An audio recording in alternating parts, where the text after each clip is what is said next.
or a proud Beaver booster, know that all of us at First International Bank and Trust are committed to giving back to the places where we live and work. Hi, my name is Marshall Kanam. I'm the manager of the UPS store here in Minot. It's time to make sure your holiday gifts arrive on time and unbroken. It's why at the UPS store we offer our pack and ship guarantee. We can pack, ship, insure your item, and get it there on time. 100% guaranteed. If anything were to happen, you're covered, and so is your package. So ship away for the holiday. For the finest in packing and shipping, the UPS store. We're at 1940 South Broadway or online at theupsstore.com. Pizza. Systems go for luxury when supper time's a crunch. 2 minus now it's time for Planet Pizza. With lots of space for fun, there's room for everyone. Don't be an alien to Planet Pizza. Space for fun. Planet Pizza. I love Planet Pizza. Planet Pizza. Hello, I'm Steve Funningsland, consumer lender at First Western Bank and Trust and sports enthusiast. Employees at First Western know the importance of teamwork in their day-to-day banking duties to best serve the community. I know the Minot and surrounding area high school and college athletic teams know the importance of teamwork as well. We want to wish all local teams good luck in their athletic endeavors this year. Stay safe on the courts, on the fields, on the rinks, and in the gyms. We look forward to watching you succeed. With familiar faces you know, who know you by name, First Western Bank and Trust, you can bank on us, member FDIC, equal housing lender. This broadcast presentation of Minot High Hockey is brought to you by First Western Bank and Trust, Premier Chiropractic, Tecta America Dakotas, Ralph's Plumbing and Heating, Surge Valley Dental, Cadova Mexican Grill, Thrifty White Drug, First International Bank, Duffy's Hockey and Sports, Minot Hockey Boosters, Buffalo Wild Wings, IMM, Minot's Finest Collision Center, Vivetto Orthodontics, Elevation, Pro Style Production DJ Services, the UPS Store, Bremer Bank, and Planet Pizza. Throughout the areas we serve, First International Bank and Trust employees are actively involved in helping our customers and communities grow. This is Kevin Vigestad from First International Bank and Trust, member FDIC, equal housing lender. Whether it's coaching a Little League team, leading through involvement with nonprofit organizations, or a proud Beaver booster, know that all of us at First International Bank and Trust are committed to giving back to the places where we live and work. Hi, my name is Marshall Kanam. I'm the manager of the UPS store here in Minot. It's time to make sure your holiday gifts arrive on time and unbroken. It's why at the UPS store we offer our pack and ship guarantee. We can pack, ship, insure your item, and get it there on time. 100% guaranteed. If anything were to happen, you're covered, and so is your package. So ship away for the holiday. For the finest in packing and shipping, the UPS store. We're at 1940 South Broadway or online at theupsstore.com. Planet Pizza. 4 systems go for luxury when supper time's a crunch. 2 T-minus now it's time for Planet Pizza. With lots of space for fun, there's room for everyone. Don't be an alien to Planet Pizza. Space for fun. Planet Pizza. I love Planet Pizza. Planet Pizza. Hello, I'm Steve Funningsland, consumer lender at First Western Bank and Trust and sports enthusiast. Employees at First Western know the importance of teamwork in their day-to-day banking duties to best serve the community. I know the Minot and surrounding area high school and college athletic teams know the importance of teamwork as well. We want to wish all local teams good luck in their athletic endeavors this year. Stay safe on the courts, on the fields, on the rinks, and in the gyms. We look forward to watching you succeed. With familiar faces you know, who know you by name, First Western Bank and Trust, you can bank on us, member FDIC, equal housing lender. This broadcast presentation of Minot High Hockey is brought to you by First Western Bank and Trust, Premier Chiropractic, Tecta America Dakotas, Ralph's Plumbing and Heating, Surge Valley Dental, Cadova Mexican Grill, Thrifty White Drug, First International Bank, Duffy's Hockey and Sports, Minot Hockey Boosters, Buffalo Wild Wings, IMM, Minot's Finest Collision Center, Vivetto Orthodontics, Elevation, Pro Style Production DJ Services, the UPS Store, Bremer Bank, and Planet Pizza. are the Magicians. Here's Easton Bennett out to center. Back to Vial, then Bennett. Bennett's in with the top of the circle. Bennett cruising in front onto the backhand. Vial turns it to the forehand. He scores! This is Minot High Magicians Hockey. Colby Eds handling, whistling, firing into the glove. Oh, he scored! It's 2-0. Eds tattoos at home, and the Magicians lead 2-0. A growing tradition. Here's a drive, he scores! And it's a hat trick for Hayden Schwartz. Tic-tac-toe play evasive. Morelli with the backhand, slips it past the netminder. Here's Martell, a drive, he scores! Martell refutes, and the Magi are on the board with a power play. 40 seconds in OT. A drive coming back to our team.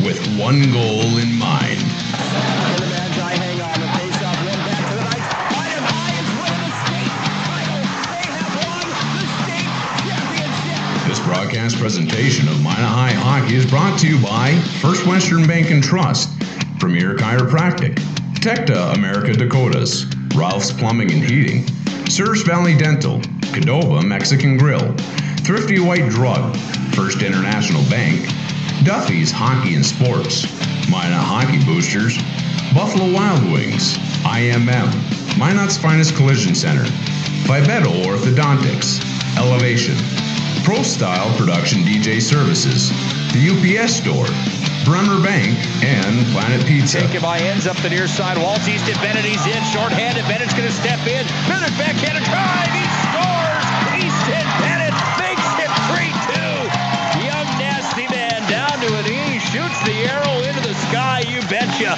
Point number 60 for Easton Bennett. Now let's join Nick Holberg, the voice of Magi Hockey, for the Planet Pizza pregame show.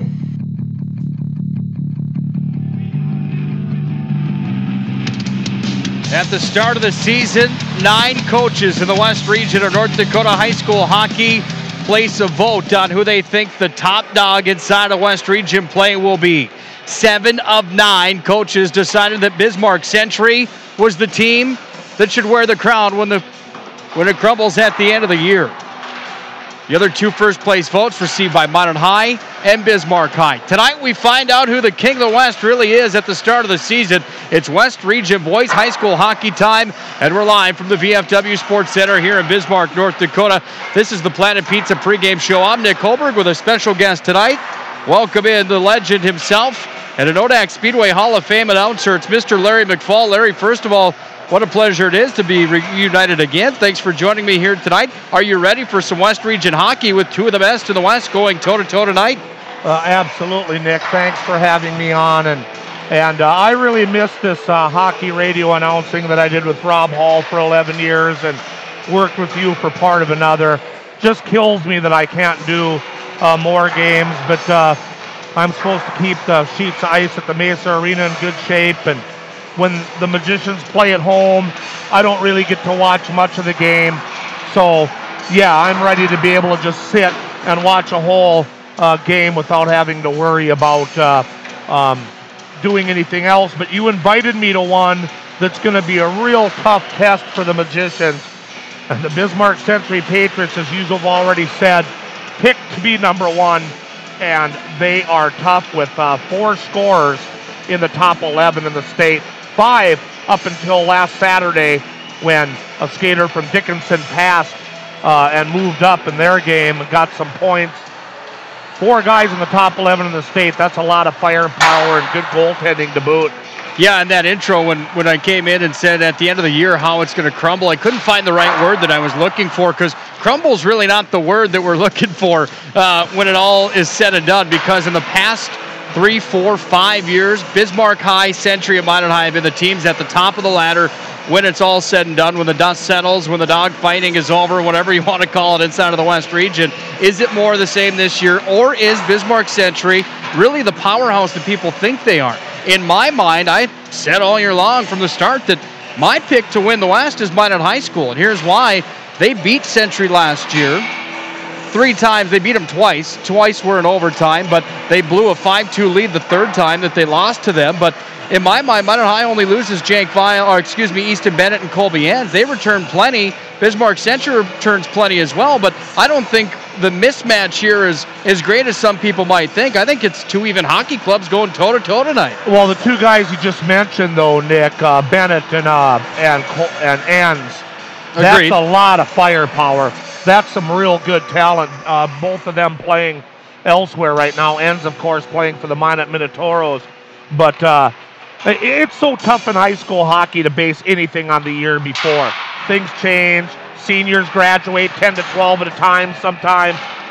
It's tough to compare it, but Bob Gillen, who's the webmaster for North Dakota High School Hockey, also my boss back in Minot at the Mesa Arena, said that in his circle of all the guys he talks to, there's a lot of talk that Century would be a team that can probably compete with Red River and Central.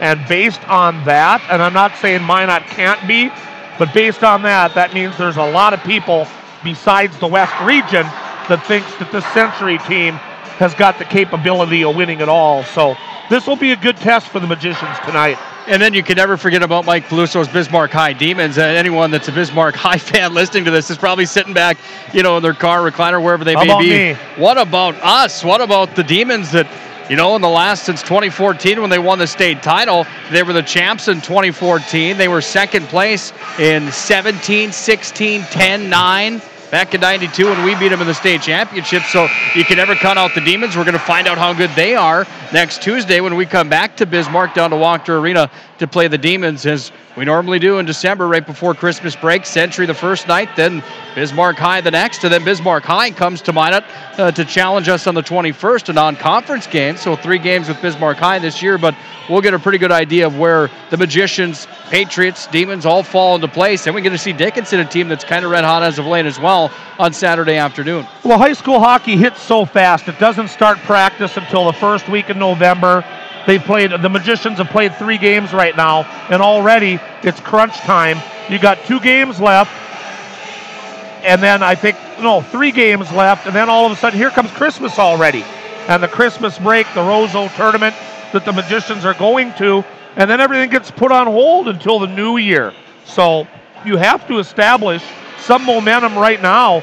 It's tough to say, okay, hey, it's make or break a time after the 3rd game, but it actually is, because, like I said, a handful of games left before you take the long break.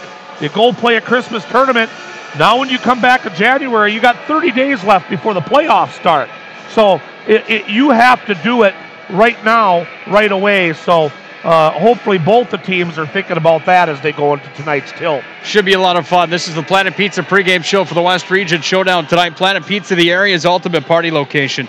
School parties, team parties, birthday parties, and so much more. They have the largest laser tag playground in the region. They have a 30-inch pizza called the Galactic.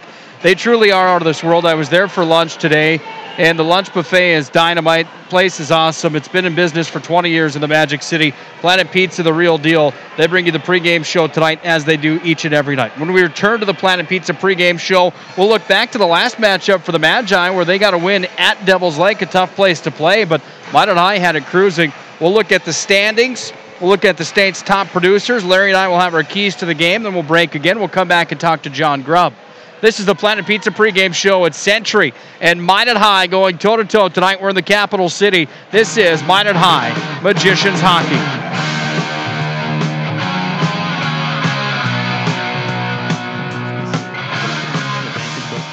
Are actively involved in helping our customers and communities grow. This is Kevin Vigestad from First International Bank and Trust, member FDIC, equal housing lender. Whether it's coaching a Little League team, leading through involvement with nonprofit organizations, or a proud Beaver booster, know that all of us at First International Bank and Trust are committed to giving back to the places where we live and work.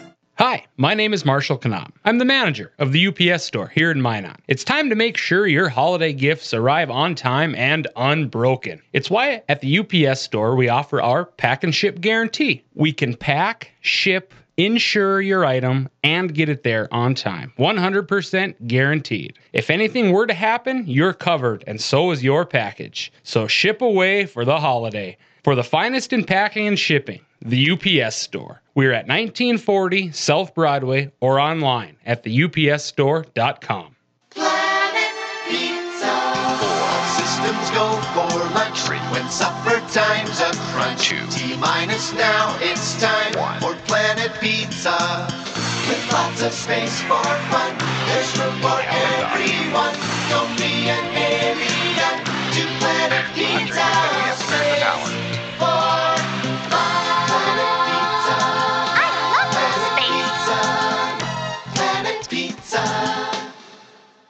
Hello, I'm Steve Funningsland, consumer lender at First Western Bank and Trust and sports enthusiast. Employees at First Western know the importance of teamwork in their day-to-day banking duties to best serve the community. I know the Minot and surrounding area high school and college athletic teams know the importance of teamwork as well. We want to wish all local teams good luck in their athletic endeavors this year. Stay safe on the courts, on the fields, on the rinks, and in the gyms. We look forward to watching you succeed. With familiar faces you know, who know you by name, First Western Bank and Trust, you can bank on us, member FDIC, equal housing lender.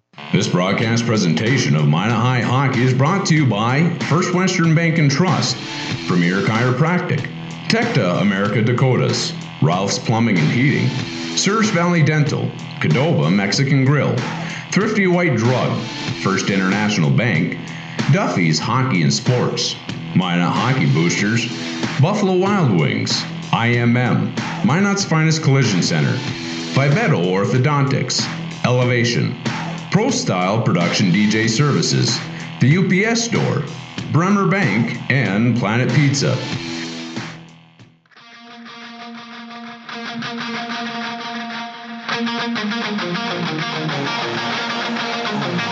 West Region High School Hockey Showdown tonight from the home of the Bismarck Bobcats in the North American Hockey League. Minot High, Bismarck Century. This is the Planet Pizza pregame show for Region Game number 2 for the Magi. After Minot High just gets done winning in Devil's Lake last Thursday night. This is the Planet Pizza pregame show. Planet Pizza delivers for free at 701-852-1700. Call and order a Planet Pizza pizza tonight. The stuff is fantastic. Planet Pizza brings you the pregame show each and every night. A huge thank you to the Planet Pizza staff and the family, the Mueller family, for doing what they do, and that's supporting the community. Great food over there as well. It's Nick Holberg alongside of Larry McFall. Larry, last time Minot High was on the ice, they were in Devil's Lake to take on Jen Stokey's Devil's Lake Firebirds. Minot High walks out of the arena with the win, but it was a hockey game that was a little closer maybe than some would think. 3-1 was the score that night. Jordan Love, the sophomore net keeper, got the start. He had a shutout blown with 17 seconds left in the hockey game. But Minot High peppered Devil's Lake that night. Talking to John Grubb, which you'll hear in a second. Nice to see the Magicians rolling a little bit. You get some confidence. You put it to Devil's Lake a bit. Now you got Century here tonight. But anytime you can go over to the east side of the state and get a win, as you know, it's kind of a big deal. Yeah, and Devil's Lake has a recent history of some outstanding goaltending. Holden Kurtz that plays for the Minot State Beavers now. As I get older and get away from the broadcasting, the names elude me, but they're always pretty solid in the net, and I heard the goaltender that night played another impressive game, keeping that close. So it sounds like their team is building. The Devil's Lake has kind of had a little bit of a resurgence. So the Magicians doing a good job down there. That's a tough place to play if it's a good Devil's Lake team. So a big win for the Magicians brings them here now tonight to the VFW. And another big tilt here for the Magicians tonight. Larry, you talked about it in our opening segment tonight. 6 of the top 20 scorers in all of North Dakota will be seen in tonight's game. Here's the bad news for the Magi. They're all on the other bench. They're all for Bismarck Century, led by Kirkland Irie from Century. 12 points in 3 games for him. He's second in scoring in the state. It's Fargo Davies' Jay Buchholz. It's got 13 points in 4 games. You go down to Carter Bailey. He's got 10 points. He's number 6 in the state. Remember the name Isaiah Thomas? Well, you should. He's the real deal. He's a senior forward. 9 points for him. Colton Schultz, number 11 in the state. Drew Stoddard, number 16 in the state. Nicholas Brown, number 17 in the state with 6 points. Dickinson's got a few guys at the top at 3 and 4 with Cody Shepard and Joseph Pavick. They each have 12 points. We'll see them Saturday. TJ Ball from Bismarck High at number 8 in the state with 8 points. So some distribution across the state on the west side. Grand Forks Central, Red River, you'll have to think that some of those guys over on that side of the state are going to climb their way to the top of the list by the time it's all said and done as well. Yeah, there's a lot of real good competition out there in the East, and when they play each other, the goals don't come easy, for one thing. So I don't think the Eastern teams light it up like here in the West. If you've got a couple of weak West Region teams, you can have a field day against them and score a bunch of points. So I've kind of always been a little leery about the goal scorers and who's leading in the West, because it's very deceiving, as we all know, and I'm not going to mention names, but there's a couple of teams that are really struggling in the West. And when you go out on the ice against them, lots of times the team is talking about, or the teams that are playing them are going like, okay, let's roll it up, let's get some points. So, and I think that's what's happened in that situation. I'll find out on Saturday. I might have to eat my words. But, yeah, I think it's a little deceiving in a way, too. Well, you talk about Dickinson, I'll say it. Dickinson, they outscored Bottineau Rugby last Saturday 10-4. So you look at a Dickinson team that's currently at the top of the ladder in the West Region standings. And we look at the West Region standings now. Dickinson, number 1, they've played 3 West Region games already. They're 3-0. They've got 9 points in the West. Minot at number 2 with a 1-0 record. Jamestown, number 3, 1-0 in the West. Bismarck Highs, 1-0. They just slapped around Mandan. That game was on Beck Sports statewide the other night. 9-0 the score there. The Cross River rivalry, and Mike Peluso's team looked pretty good that night.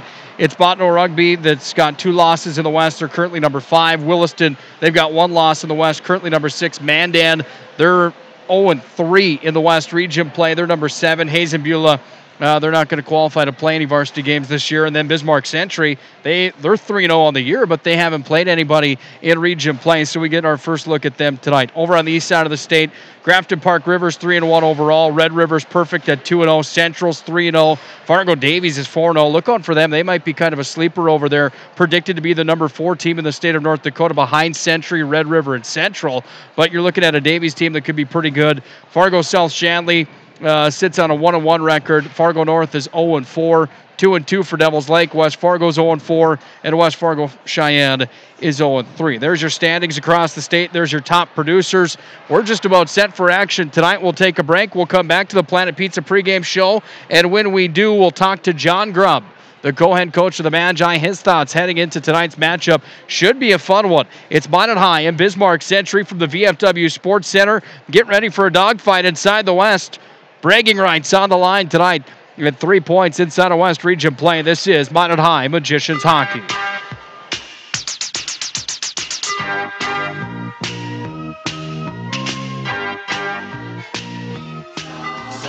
Systems go for lunch when supper time's a crunch. T-minus now, it's time for Planet Pizza.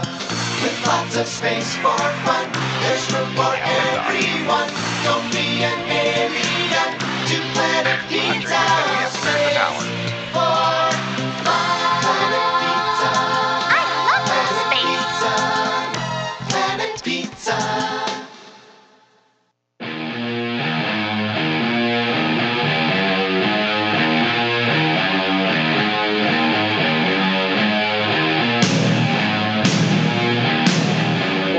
Planet Pizza pregame show. It's now time for the Planet Pizza Coach's Corner.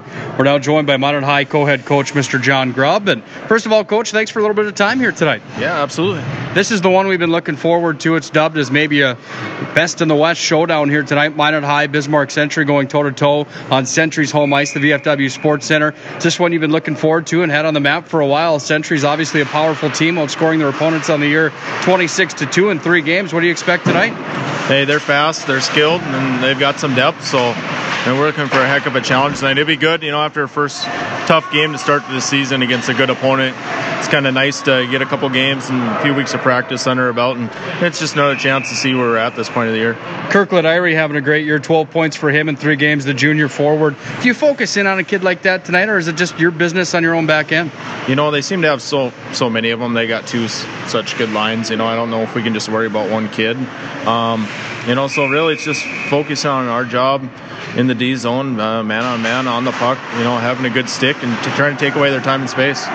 I liked what Chad Burkhardt always used to say, that nothing really mattered until it came region tournament time. You got to win 6 games in a row at the end of the year, and at the end of the day, that's all that really matters. But do you put any emphasis on a night like tonight where, I hate to say it right now, but these Bismarck-Minot matchups, whether it's Century or Bismarck High in the last 5-6 years, it's kind of decided who's going to win the West? It has, and it's just more exciting game for the kids more than anything. And I don't know. These are the games that'll make us better. These are the games that'll get us ready for the state tournament, and obviously we'd love to get them tonight. And if we could find a win down here, it does, it could really set us off for a good start to the season, as far as chasing that region championship. Last matchup for the Magicians was in Devils Lake at the Quinton Burdick Arena. Going back to the game tape, Coach, my oh my, we really put it to them that night, and I think the shots maybe were a little bit more lopsided than the official score sheet said. Were you impressed with your team that night? Seemed like everyone was going. I was happy we had a good start the first period. It walked out the first period 0-0, but that was probably the best period we had played at that point of the year. Kids were moving their feet and really should have put some pucks in the back of the net, but it was a step forward night for us, a big time. Kids started to do a little more of the things we're asking them to do on the forecheck, and if they can bring some of that down tonight, it would help a lot. Is that the big key tonight for you guys to keep this train rolling and look for 3 in a row, and more importantly, the second win in the West region? Yeah, absolutely. We have another big game Saturday coming up before we know it. So, we can win this one. It puts us in good shape, and I don't know, just want the kids to get involved, get engaged in the game right away, because these are fun. All of our games last year went to overtime with them. They're just a blast to play in. So, I think the boys are pretty excited to go. Final question I have for you. I was kind of excited driving down. Maybe I shouldn't say excited. I was kind of surprised to see no ice on the big lake. Have you been fishing at all? What is your thoughts on no ice fishing so far this year? You frustrated, or are you still catching any fish? Do you have any time for that sort of stuff right now? No, you can still get out on the boat. So my brother was out last weekend, so I didn't get the chance to get down on Saturday. But there's still fish to be caught. I'll not have to go on the hard water, and you got to love that, be able to go out on the boat in North Dakota in December. Best of luck here tonight, and we'll talk to you after the hockey game. Sounds good. Thanks. That's John Grubb, the co-head coach of the Minot High Magicians. When we come back to the Planet Pizza pregame show, we'll break down the numbers. It's Century and Minot High, the best in the West showdown tonight here at the VFW Sports Center. This is Minot High Magicians Hockey.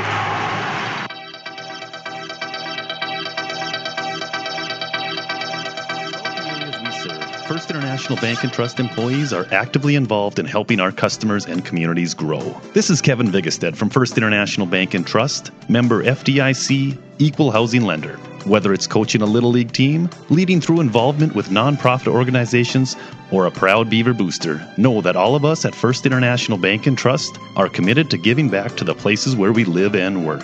Hi, my name is Marshall Kanam. I'm the manager of the UPS store here in Minot. It's time to make sure your holiday gifts arrive on time and unbroken. It's why at the UPS store we offer our pack and ship guarantee. We can pack, ship, insure your item, and get it there on time. 100% guaranteed. If anything were to happen, you're covered, and so is your package. So ship away for the holiday. For the finest in packing and shipping, the UPS store. We're at 1940 South Broadway or online at theupsstore.com.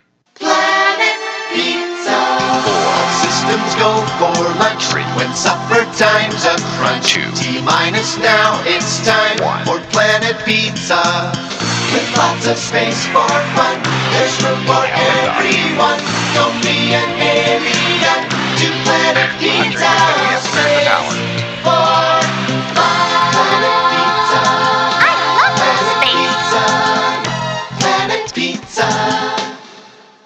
Hello, I'm Steve Funningsland, consumer lender at First Western Bank and Trust and sports enthusiast. Employees at First Western know the importance of teamwork in their day-to-day banking duties to best serve the community. I know the Minot and surrounding area high school and college athletic teams know the importance of teamwork as well. We want to wish all local teams good luck in their athletic endeavors this year. Stay safe on the courts, on the fields, on the rinks, and in the gyms. We look forward to watching you succeed. With familiar faces you know, who know you by name, First Western Bank and Trust, you can bank on us, member FDIC, equal housing lender. This broadcast presentation of Minot High Hockey is brought to you by First Western Bank and Trust, Premier Chiropractic, Tecta America Dakotas, Ralph's Plumbing and Heating, Surf Valley Dental, Cadova Mexican Grill, Thrifty White Drug, First International Bank, Duffy's Hockey and Sports, Minot Hockey Boosters, Buffalo Wild Wings, IMM, Minot's finest collision center. Vivetto Orthodontics, Elevation, Pro Style Production DJ Services, the UPS Store, Bremer Bank, and Planet Pizza.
God bless our servicemen and women. God bless our veterans. God bless America. It's time for West Region High School hockey tonight.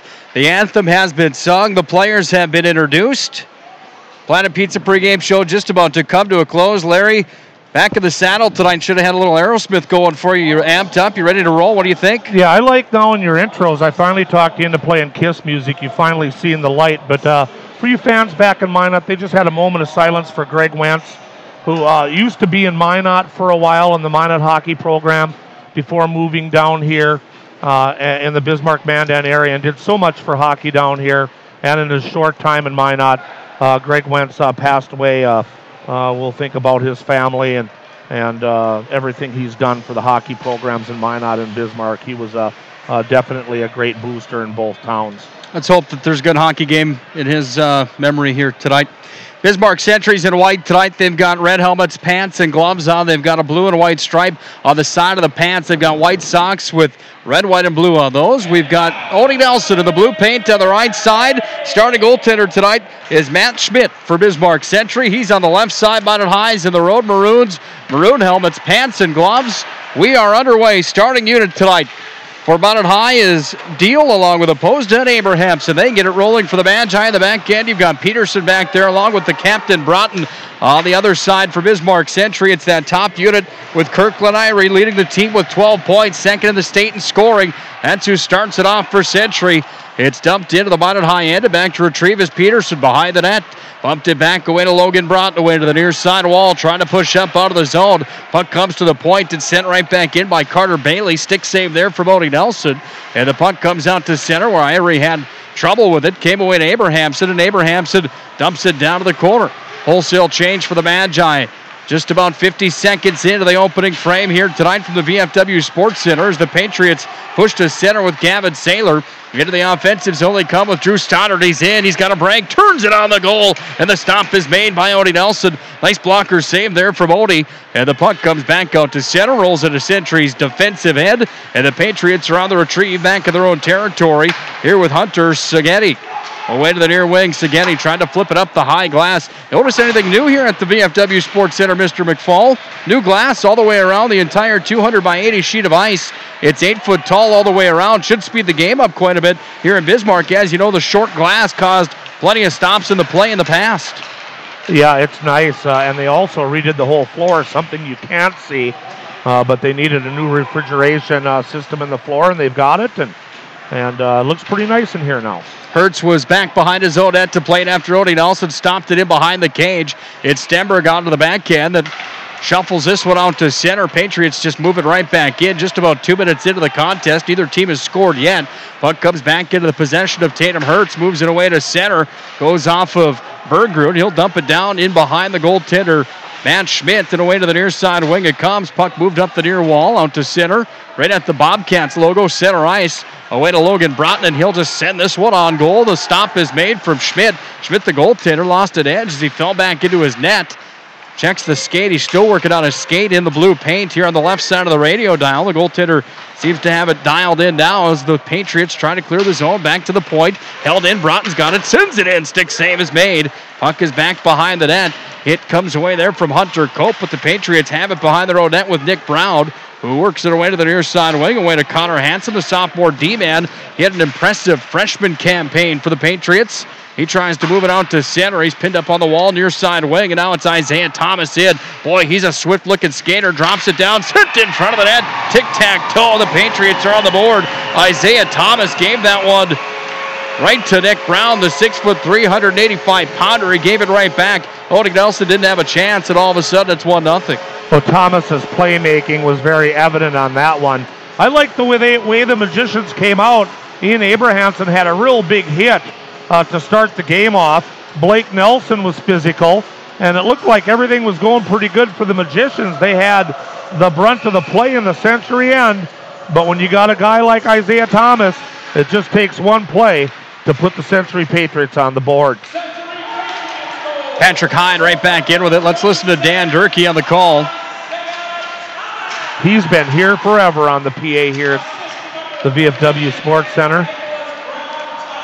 So Thomas from Brown, just as we called it in over the line of the Patriots, they're offside. 13:49 to play in the first period. Didn't take Century long to flex a little muscle here tonight. Isaiah Thomas, that's goal number 5 for him. Point number 10 for Nick Brown. That's assist number 4, point number 7. Let's take a quick look at the goaltender matchup, Larry. We didn't do it. Odie Nelson comes in tonight with a 1-1 record, 1 shutout on the year, 3.5 goals against average, and an 85% save percentage. Up against Matt Schmidt tonight. He's played in 1 game, 86% save percentage. He's given up 2 goals on the year. Century, ironically enough, has 3 goaltenders all playing a game so far this year. Leininger, Kringsted, and Schmidt. Which way do you go when you've got 3 guys that can get it done? Yeah, I saw that they had used 3 different goalies, so they'll probably make their decision here around Christmas time, more than likely, and roll with that. High stick will be the call on the play. Not the one that results in a penalty, just to stop in the play. Faceoff will come all the way down to the right of the Century netminder. Well, Larry, when you look back to last year, it was Colton Kringsted that played 9 games in the pipes. He finished with an 87% save percentage. Cooper Leininger ended up playing in 8.5 games. And then it was Matt Schmidt, the sophomore, that came in at the end. He finished out the season. They started rolling him during the region tournament. He played all the way through the state tournament. Century, of course, qualified for the big dance after Minot High knocked him out of the semifinal round of the West Region tournament play.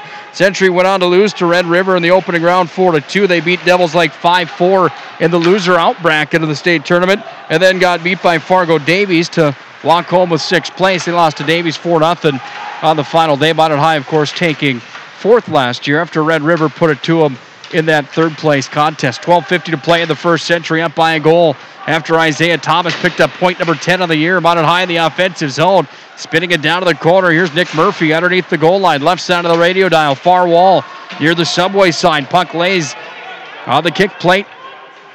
On the glove side of the goaltender, Matt Schmidt will have a whistle. You know, when I used to referee, we'd blow that right away when it was froze. Now they want to keep the play going. All levels, NHL all the way down. When you let guys keep on digging at the puck and it's not coming out, that's where you get your retaliation, you get your penalties. I'd like to see the whistle blown a lot sooner in those situations. Puck back to the point to Patrick Hyde. Center slot, trying to send it in. Look out, back the other way comes Schulte. Schulte's in with it, sends it in front of the net. In with a drive. That one went wide. Hyde's going to be charged with a trip, I believe. Odie Nelson came out of the net. No, it's a slash on Patrick Hyde, but one maybe that they would take on a 2-on-1 opportunity. Century almost struck again. Well, Nelson, Odin kind of overplayed that one that time and slid way out. If there would have been somebody in front of the net wouldn't have got knocked off, he might have maybe been in trouble there. He likes to roam. That's one thing that he does in the Magician net. He's not afraid to come out, but sometimes it gets him in trouble. First power play of the night goes to the Patriots. By the way, line combos tonight for the Magi. They've got Davis, Stenberg, and Vial up top. Abrahamson, Deal, and Opposda. Bergrud, Nelson, and Cope. Plemmel, Fillion, and Murphy, the young gun sophomore line, as line 4. Peterson and Broughton on the back end with Hyde and Hertz, Haberman and Voller. That's the deep pairings here tonight. Kind of like the junior programs, Minot High. The coaching staff puts together a nice line chart for you here. Fantastic stuff. Next level for the Magi, doing a great job with the program. In year number 4, Jason Bennett, John Grubb, Jordan Willert. Here comes the Century power play into the offensive zone. Away with it, Nick Brown has a point tonight. He assisted on Thomas's goal, the lone one of the hockey game. 5 minutes in, slap shot, stick save. There it is in front of the net. Turned aside by the defender in front of the cage for the Magi. That was Haberman. Comes back up to the point and walking across is Carter Bailey across the blue. Bailey's got it back, center slot, sends it in. Stick save, Odie Nelson, and the puck is turned aside to the corner again where the Patriots and Thomas had it for just a moment. Now into center, shorthanded. Here's Stenberg. He's in with a delay call coming on the Patriots. It'll be a slash. And then Stenberg hammers 22. That was Connor Hansen, the guy that hit him in the hand after the whistle. Yeah, Stenberg goes back for the retaliation, and I don't know, he might have earned himself one too. Let's see what's, no, he's going to the players' bench. He survived somehow. No, he's going in. The retaliation, you just can't do it. You got a power play coming up, or at least equal strength, and then the retaliation on the slash puts Stenberg in the pit of misery. High school hockey rules, we'll skate them. Well, that was just a coincidental penalty, rather, so we're going to skate 5-on-4 still for the next minute 14. 11:33 to play in the first period. Century up on the Magi by a goal. Isaiah Thomas's 10th point of the year here in period number 1 from the VFW Sports Center. Out to center ice. Patriots trying to push it ahead. Mason Deal got a handle on it. He just slingshots that one right back into the offensive zone for the Magi, but the Magicians wait with 2 guys in the back, 1 at the center and 1 up front on the kill here. Out to center ice. Patriots back in about in high territory in. Gavin Saylor drops it down to the corner. Skates it from behind the net. Worked it out in front. Shot came wide. Back to the point. Handled here by Sleddy. Sleddy's at the near blue line. Walks across the line now. Sends it in. Blocker save. Puck underneath the net. Worked back away to the near wing where Gavin Saylor, the junior, works it back to Sleddy. Sleddy fired it forward. That one goes off the stick of Mason Deal.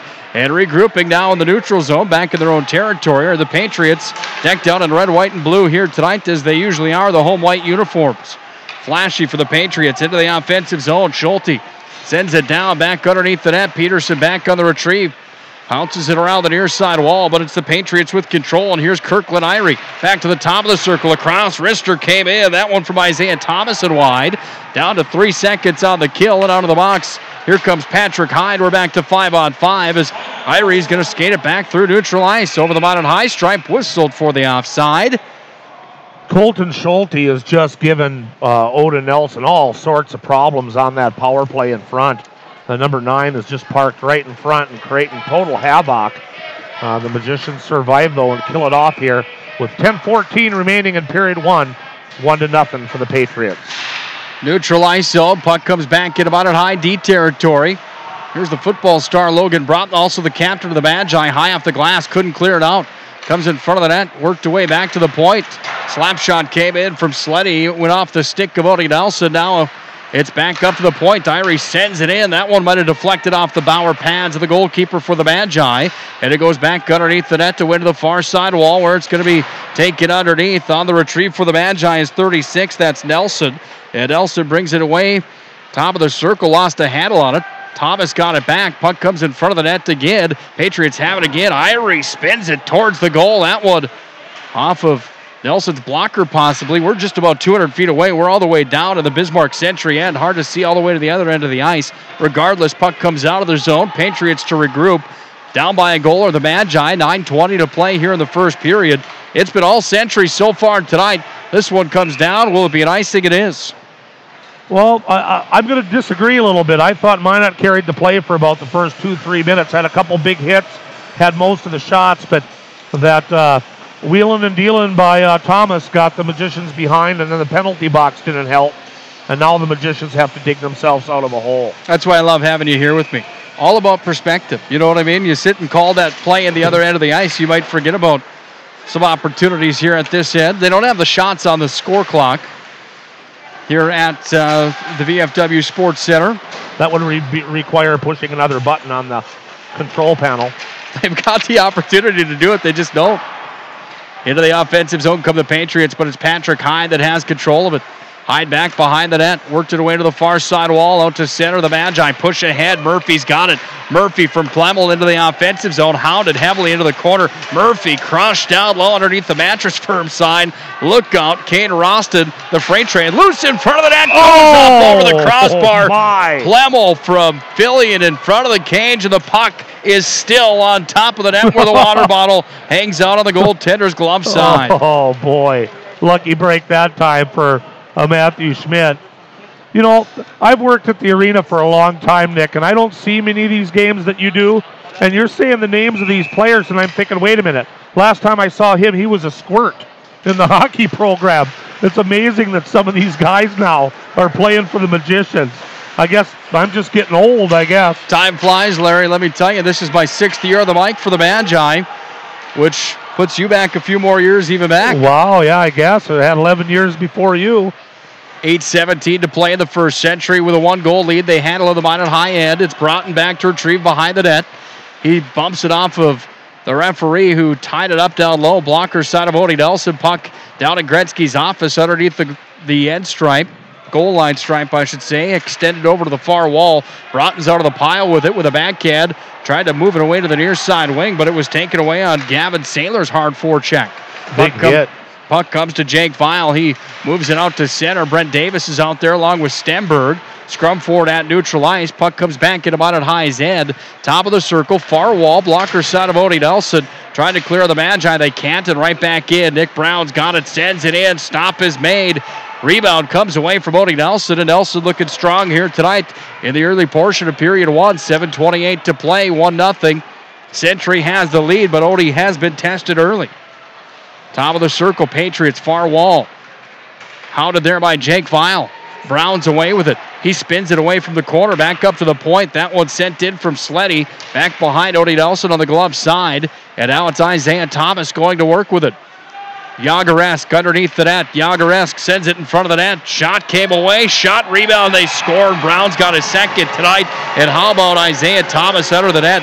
I said Yageresk, and that's almost exactly what it does. Nice assist. They connect again. It's 2-0. Well, the Magicians had a chance to get the puck out of the zone about a minute ago and didn't do it.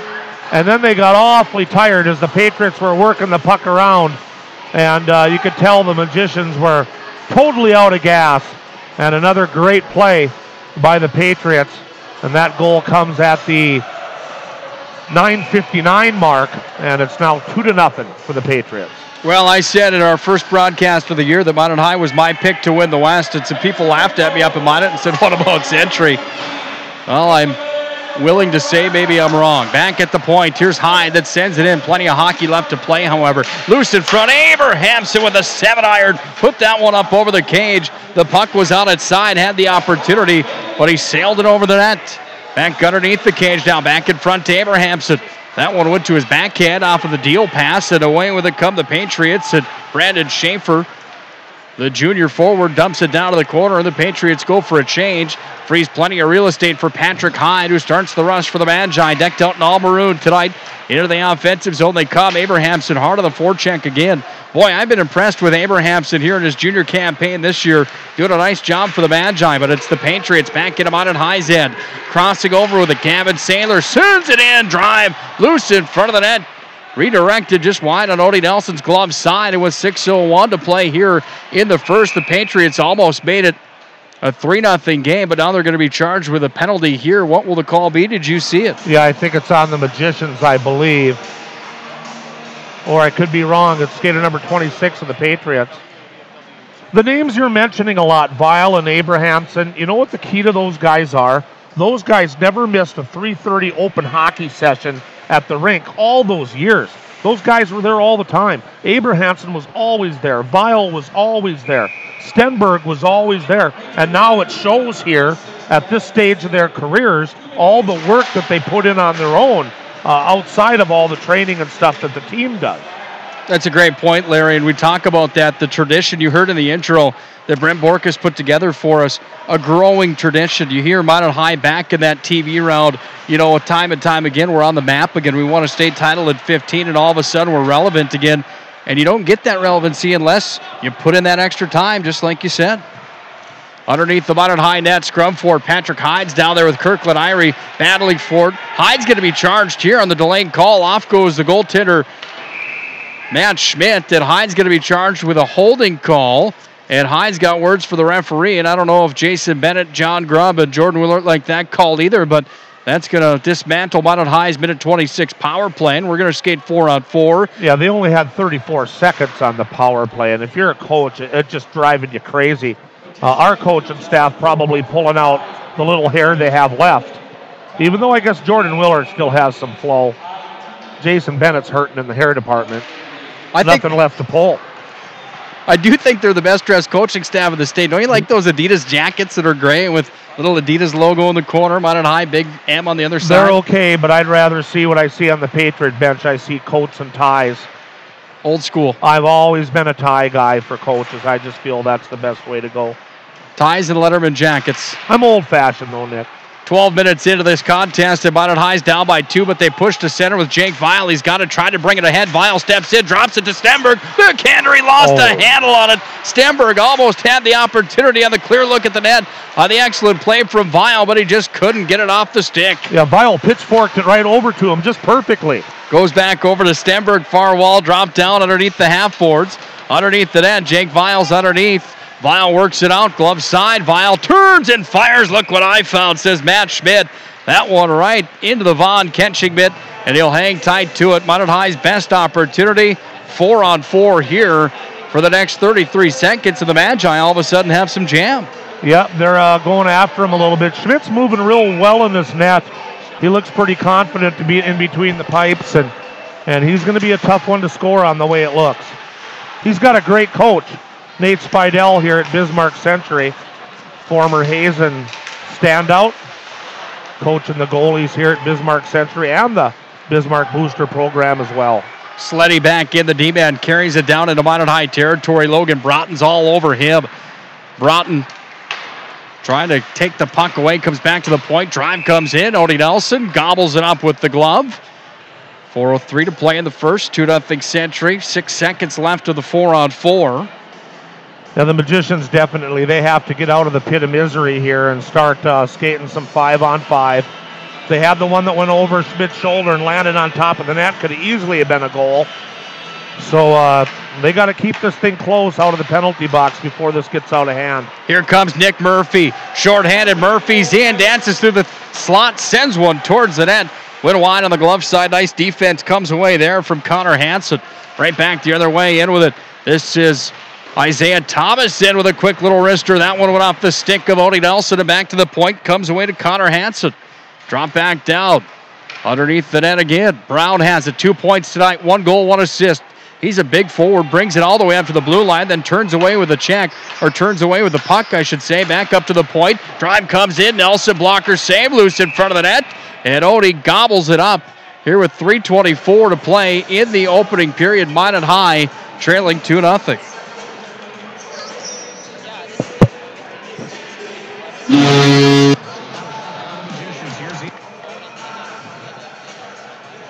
Face-off will be on Odie Nelson's blocker side. We're back to 5-on-5 hockey now as the puck comes all the way back in behind the Minot High net. Back out to center ice, the Magi push ahead. Abrahamson into the offensive zone. He's whistled for the offsides. 3:09 to play here in the first. Hey, Abrahamson definitely adding a physical presence tonight. He's stirring it up a little bit. He's a big boy, and he can play against the boards with the best of them. He's had a couple of good hits so far here tonight for the Magicians. Tonight's game brought to you by Elevation Restaurant. Elevate your dining game at Elevation. If you've never been out there, Larry, I got to take you out there. It's open to the public. It's at the Minot Country Club.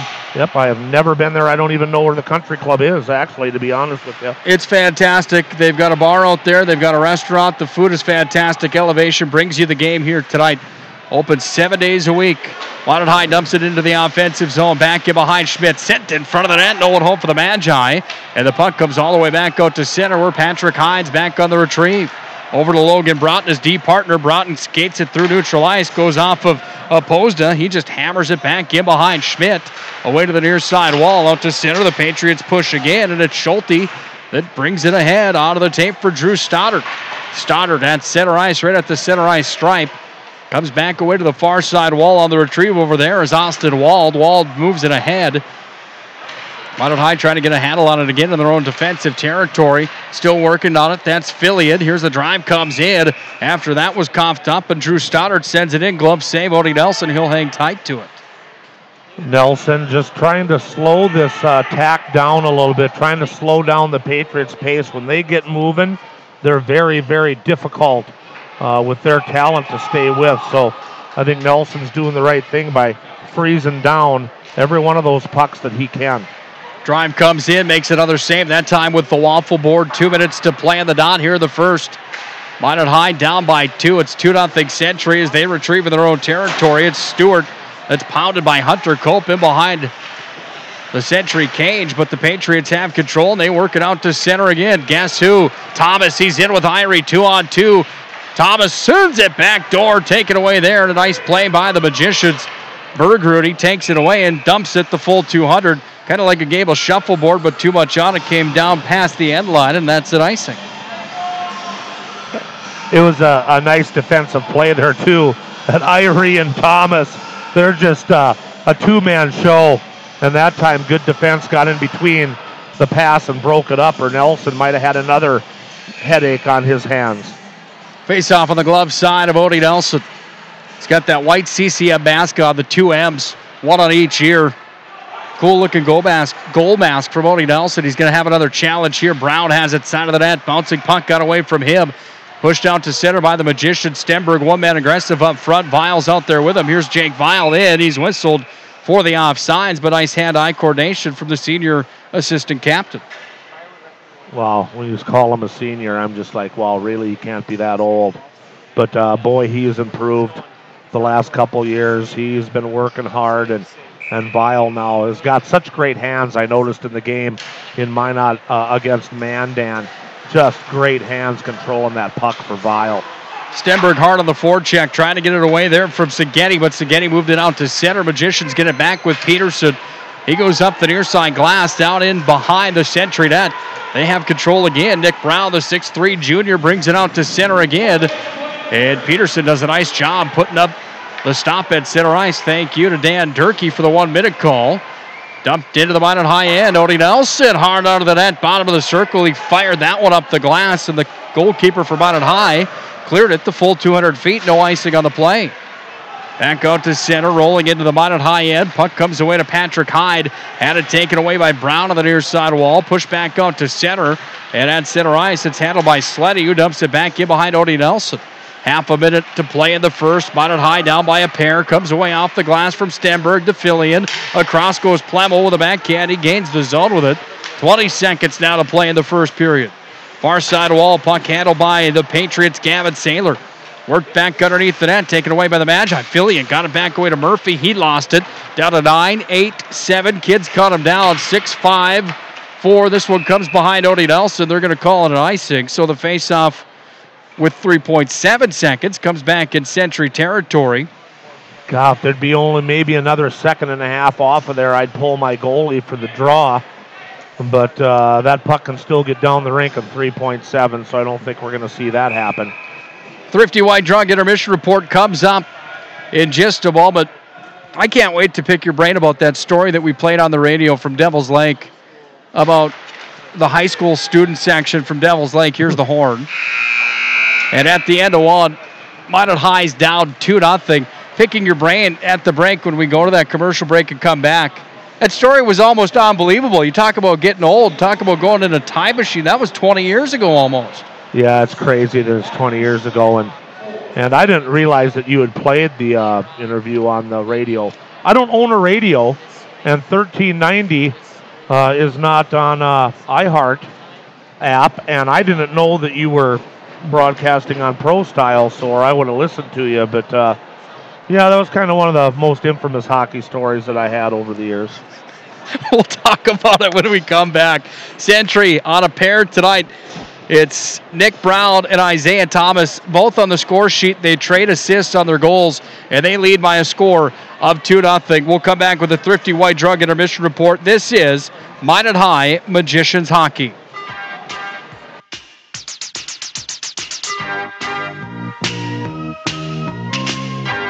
First International Bank and Trust employees are actively involved in helping our customers and communities grow.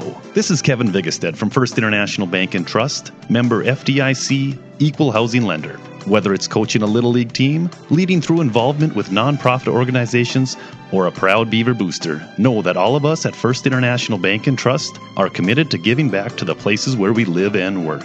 Hi, my name is Marshall Kanam. I'm the manager of the UPS store here in Minot. It's time to make sure your holiday gifts arrive on time and unbroken. It's why at the UPS store we offer our pack and ship guarantee. We can pack, ship, insure your item, and get it there on time. 100% guaranteed. If anything were to happen, you're covered, and so is your package. So ship away for the holiday. For the finest in packing and shipping, the UPS store. We're at 1940 South Broadway or online at theupsstore.com.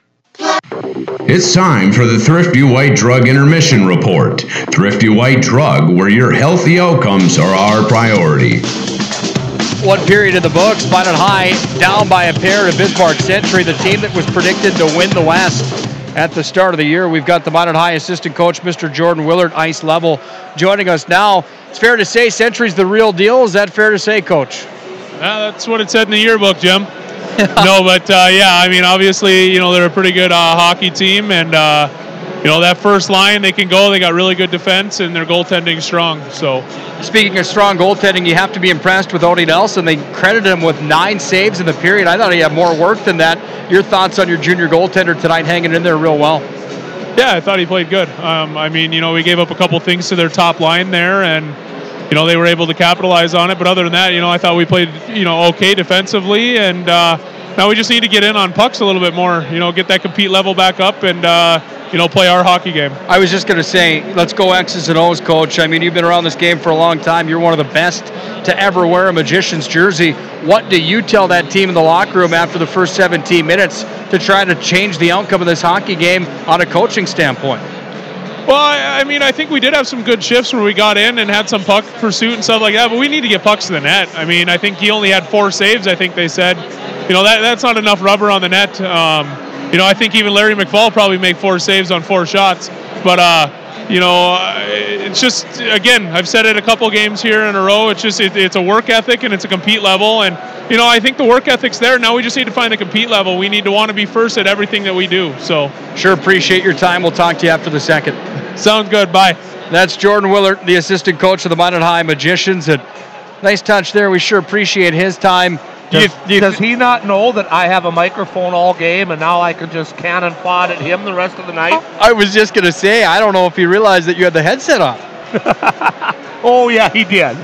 He did. And I don't know who's counting the shots on goal, but they might maybe have to go back to school because Odin had more than 9, in my opinion, and there was a lot more than 4. There was 4 dump-in shots alone on Schmidt that he deflected into the corners when he lost his edge. I don't know how they came up with just 4 saves, but whatever, that's just a number. The numbers that count are the 2-0 up on the board. And the Magicians came out physical. I think you have to knock Century off the puck. You have to get physical. They're too good to try to get going in a what you call the shuffleboard game up and down. So you got to hit them. Minot did that, but then came the penalty box, and so there's a fine line how you disturb their flow, and the Magicians have to stay out of that box or they're going to get scorched the rest of this game, in my opinion. Here's how it went down to the first. Isaiah Thomas was set up by Nick Brown at 14:09 remaining on the clock to make it 1-0. Beautiful give-and-go play from behind the net to the front of the net. Isaiah Thomas tucks it home for his 10th point of the year. Then Isaiah Thomas helps him back out. Nick Brown, that is. He gets a goal at 7:01 remaining in the first period. Those are the two of the first. 7:01 the time remaining on the clock for the second. 14:09 for the first one. Regardless, that top line for Century is the real deal. Do you need me to help you out with those goal times to subtract from 17 because you're struggling? I just think I don't know why we have to say the time of the goal that way. Why don't we just say how much time was left on the clock? Hockey's always elapsed time. The rookies say the time left on the clock, and it drives me crazy. The rookies. It drives me crazy. Well, thank you for the compliment. You got to subtract from 17 and get your number. 7:47 left here in the intermission. 2-0 Century at the end of one. When we come back, we're going to pick the legends brain on some of the stories from around the state of North Dakota and his time playing goal for Minot High and the first ever Magicians High School Hockey Club. We'll hear from Larry when we return. Minot High down by a pair. This is the Thrifty White Drug Intermission Report. 2-0 Century at the end of one. This is Minot High Magicians Hockey.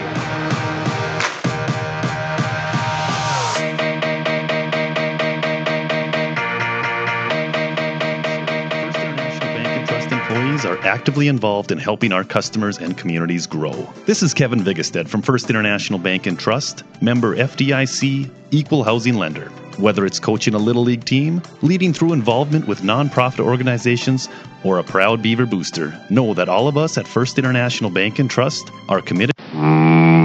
Beer. As we serve, First International Bank and Trust employees are actively involved in helping our customers and communities grow. This is Kevin Vigestad from First International Bank and Trust, member FDIC, equal housing lender. Whether it's coaching a Little League team, leading through involvement with nonprofit organizations, or a proud Beaver booster, know that all of us at First International Bank and Trust are committed to giving back to the places where we live and work. Hi, my name is Marshall Knop. I'm the manager of the UPS store here in Minot. It's time to make sure your holiday gifts arrive on time and unbroken. It's why at the UPS store we offer our pack and ship guarantee. We can pack, ship, insure your item, and get it there on time. 100% guaranteed. If anything were to happen, you're covered, and so is your package. So ship away for the holiday. For the finest in packing and shipping, the UPS store. We're at 1940 South Broadway or online at theupsstore.com. Planet Pizza. 4 systems go for lunch. 3 when supper time's a crunch. 2 T-minus now it's time for Planet Pizza. With lots of space for fun, there's room for everyone. Don't be an alien to Planet Pizza. Space for fun.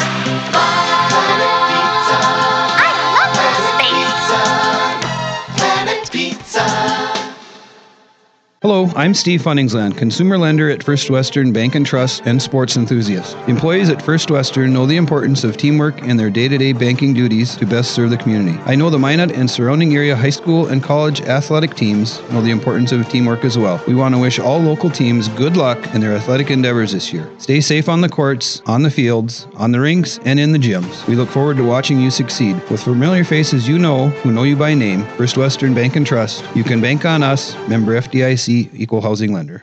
This broadcast presentation of Minot High Hockey is brought to you by First Western Bank and Trust, Premier Chiropractic, Tecta America Dakotas, Ralph's Plumbing and Heating, Surf Valley Dental, Cadova Mexican Grill, Thrifty White Drug, First International Bank, Duffy's Hockey and Sports, Minot Hockey Boosters, Buffalo Wild Wings, IMM, Minot's Finest Collision Center, Vivetto Orthodontics, Elevation, Pro Style Production DJ Services, the UPS Store, Bremer Bank, and Planet Pizza.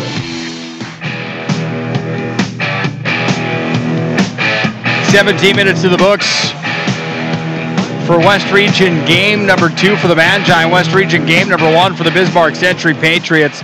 And the Patriots lead 2-0. Nick Holberg alongside of Mr. Larry McFall for the Thrifty White Drug Intermission Report. Thrifty White Drug, where your healthy outcomes are our priority.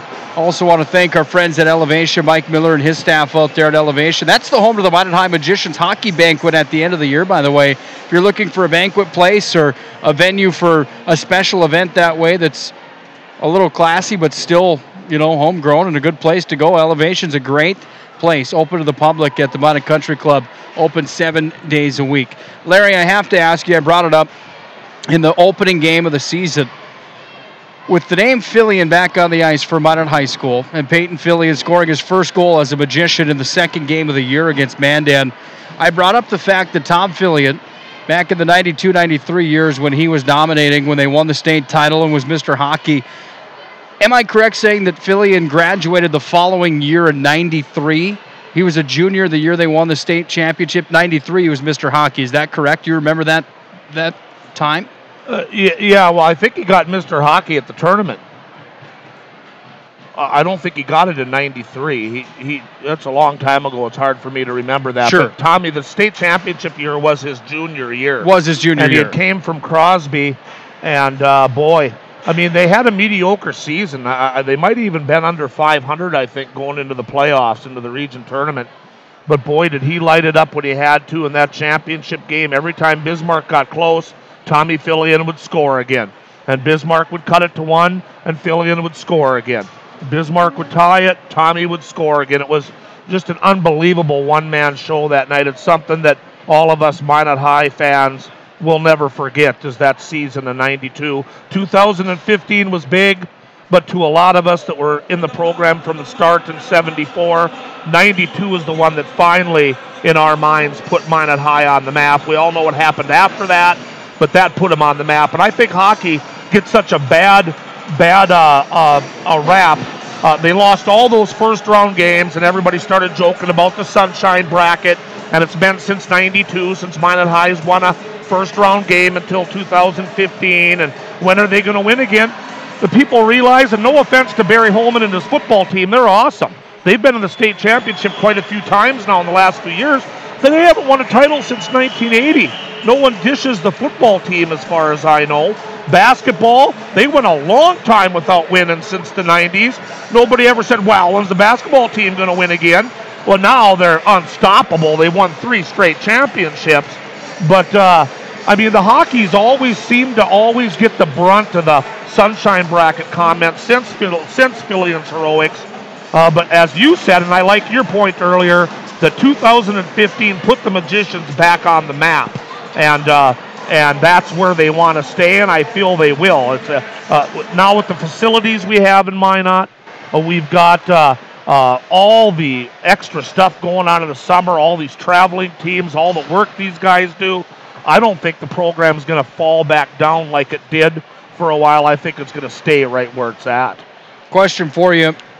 In all that time, from when you were on the first ever Magicians hockey team ever, all the way until now, is Tom Fillion the best player to ever play at Minot High School? This is something that we don't have time to get into it because we're just about set for the face-off, but I'll put that in your brain and see if...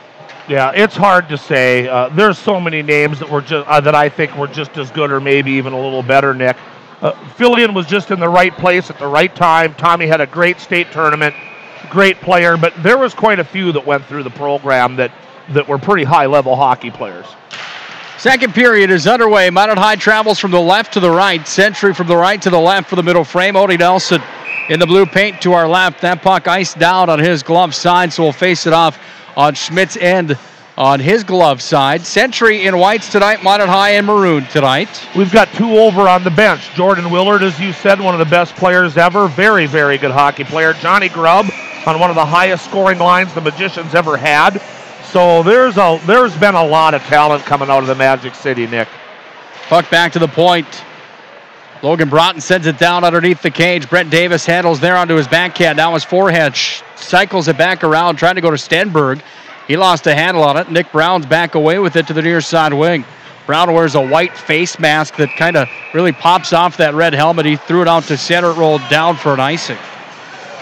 26 seconds into the second. 2-0. Minot High trailing Bismarck Century. Nick Colbert, glad to have you aboard. Thanks for joining us on ProStyleProduction.com tonight. Pro Style Production, proud supporter of Minot High Magicians Hockey. If you need a DJ for an event, Pro Style Production, yours truly would love to talk to you about the event. Give me a call at 701-833-1007. Thanks for listening on 1390 KRRZ as well. At center, Patriots dump it back in behind the Minot High cage. Shots were 9-4 in the first. I see Larry's got the scratch pad out. You're going to start keeping shots here for us in the second. Yes, I am. Way to the near side wing. There's a scrum on the far side of the ice on the goal line. Peterson's over there having a scrum with number 8 for the Patriots. And who may that be? I believe it's number 6 from the Patriots is going to the box. That's Hunter Seghetti, excuse me. Good call. That makes me hungry pronouncing his name. Buffalo Wild Wings postgame show coming up tonight. Maybe we'll have to swing in what there. What rhymes with Seghetti? Spaghetti. Now I'm hungry. Never had it. Is it good? You've never had spaghetti? It's a joke. Oh, okay. Here's Hyde on the far side wall. You got to get out more. Up to Abrahamson. Lead pass. Opposed is in. Opposed on a breakaway. Opposed it towards the net. He's hauled down from behind. Do we see a penalty shot coming here? Or just a holding call? Come on, Stripes. It's going to be a holding. Boy, that was borderline almost breakaway to where that could have been a penalty shot. Referees don't like calling that anymore.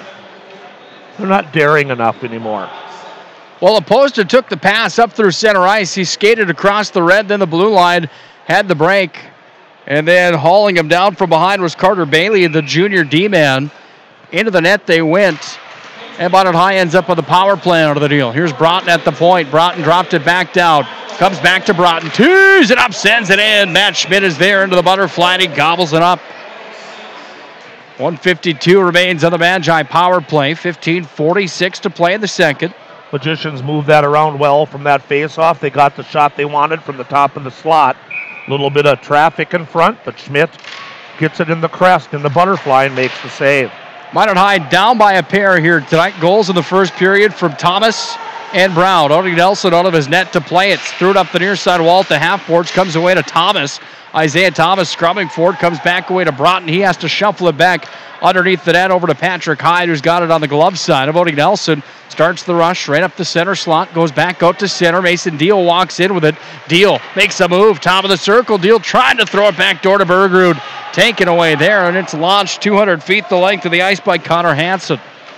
Odie Nelson out to play it again. Odie fired it out to center, but he threw it right to Century Sleddy. Sleddy's in. Look out. Hyde's going to the sin bin again.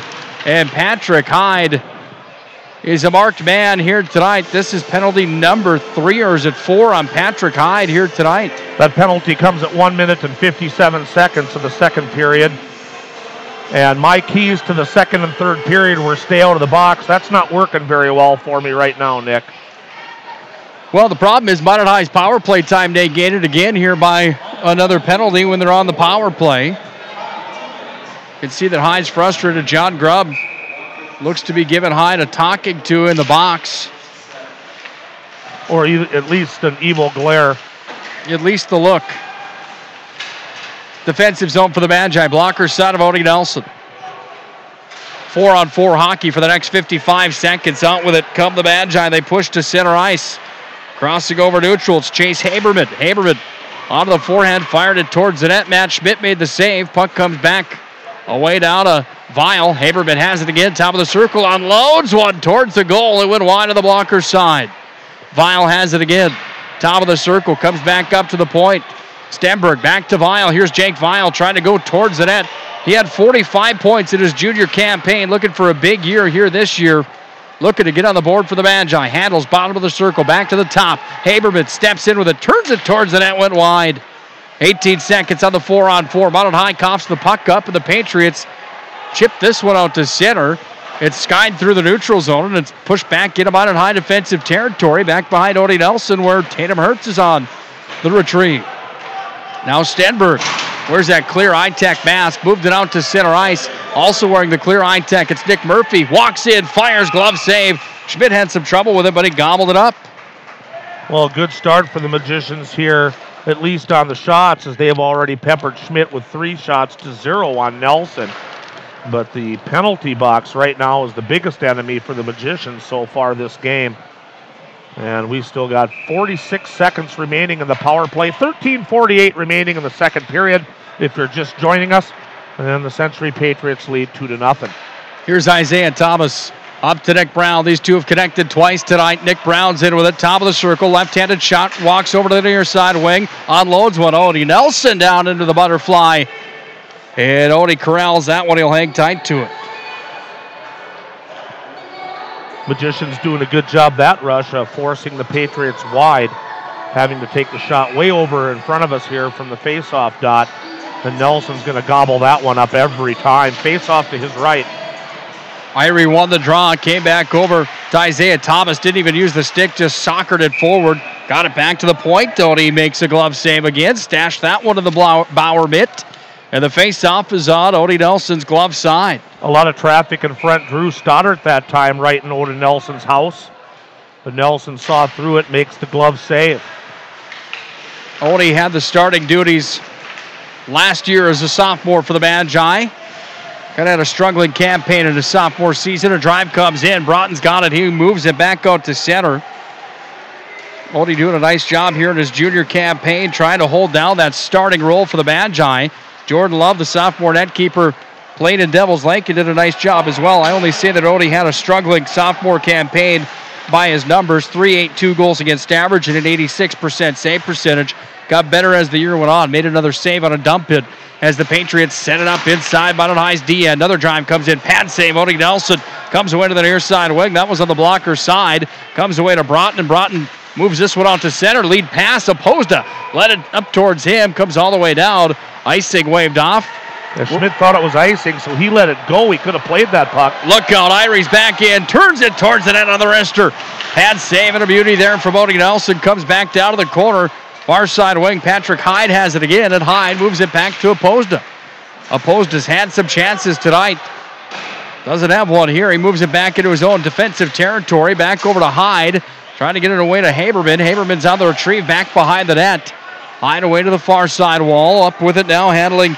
This is Sletty, the D-man for the Patriots. Moved it away to the near wing. Drive comes in off of Odie's glove hand. Goes back away to the far hash wall. Far hash of the far wall, I should say. And it's taken there by Hyde, trying to clear the zone. Now the Magi with Nelson.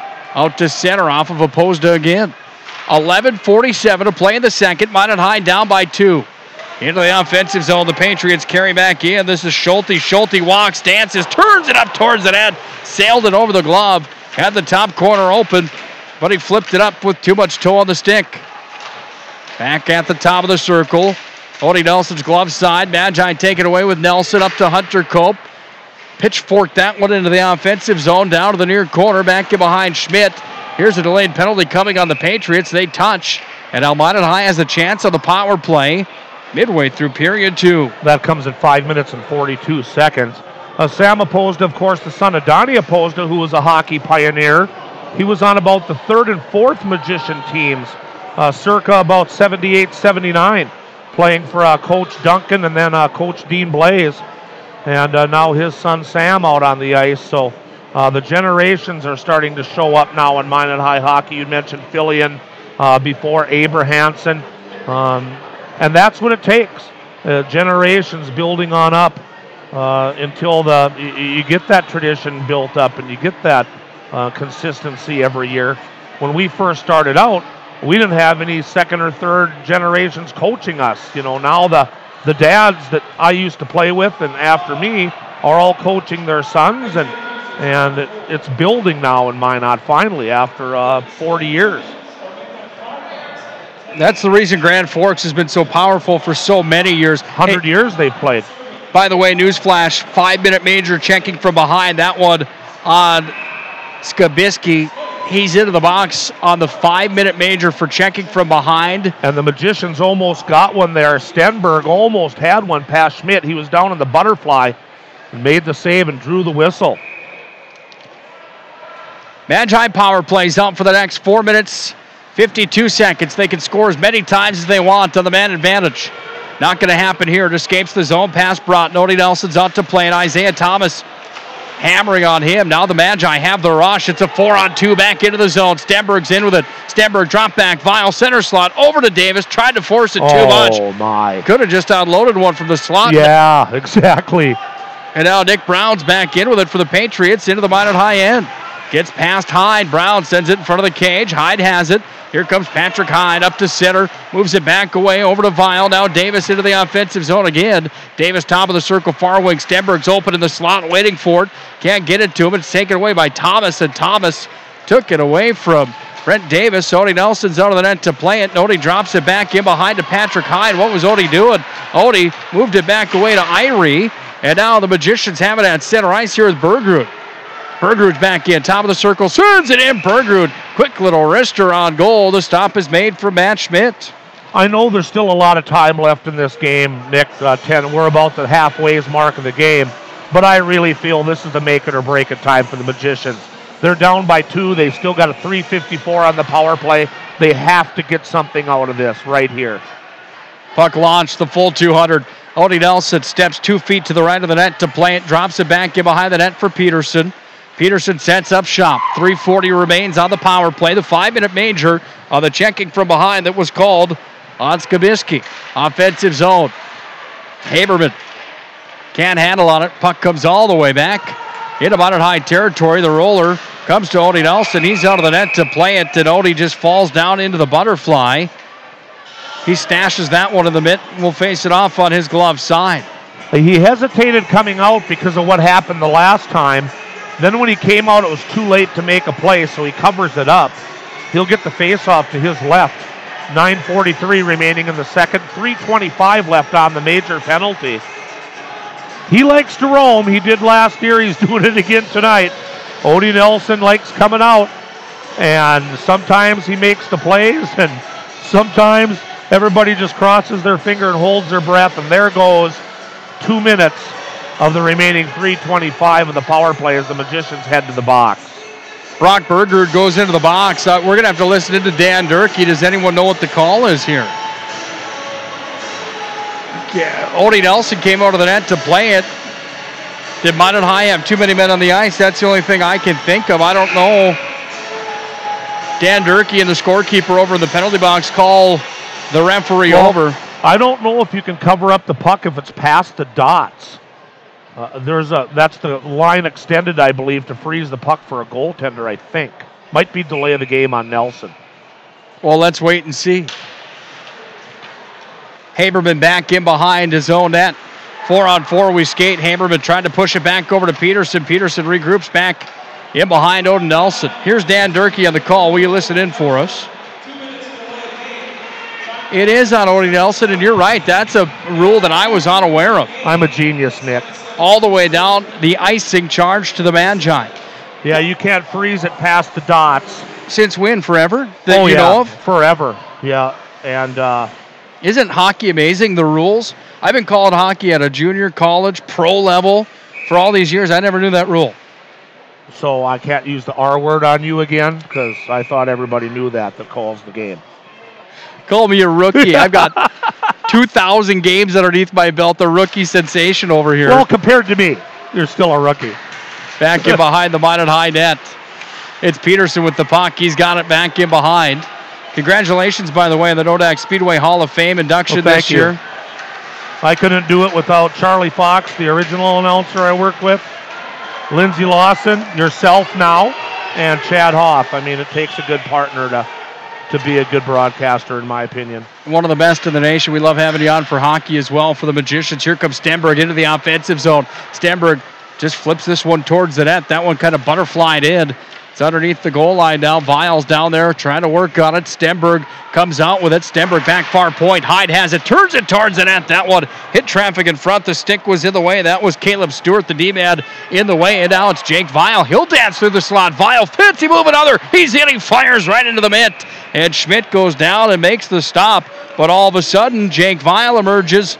And Vial has a nice opportunity. I told you he's got sweet hands, man. That guy can do a lot of stuff with the puck. Hours and hours and hours of open hockey. Just sticking puck and practicing. And a lot of these kids. And you can see it when they get out on the ice in competition like this. He's very, very good with his hands. Minot High down by 2-0 Century. 41 seconds remains on the Bergerud call. Then Minot High goes back to the power play.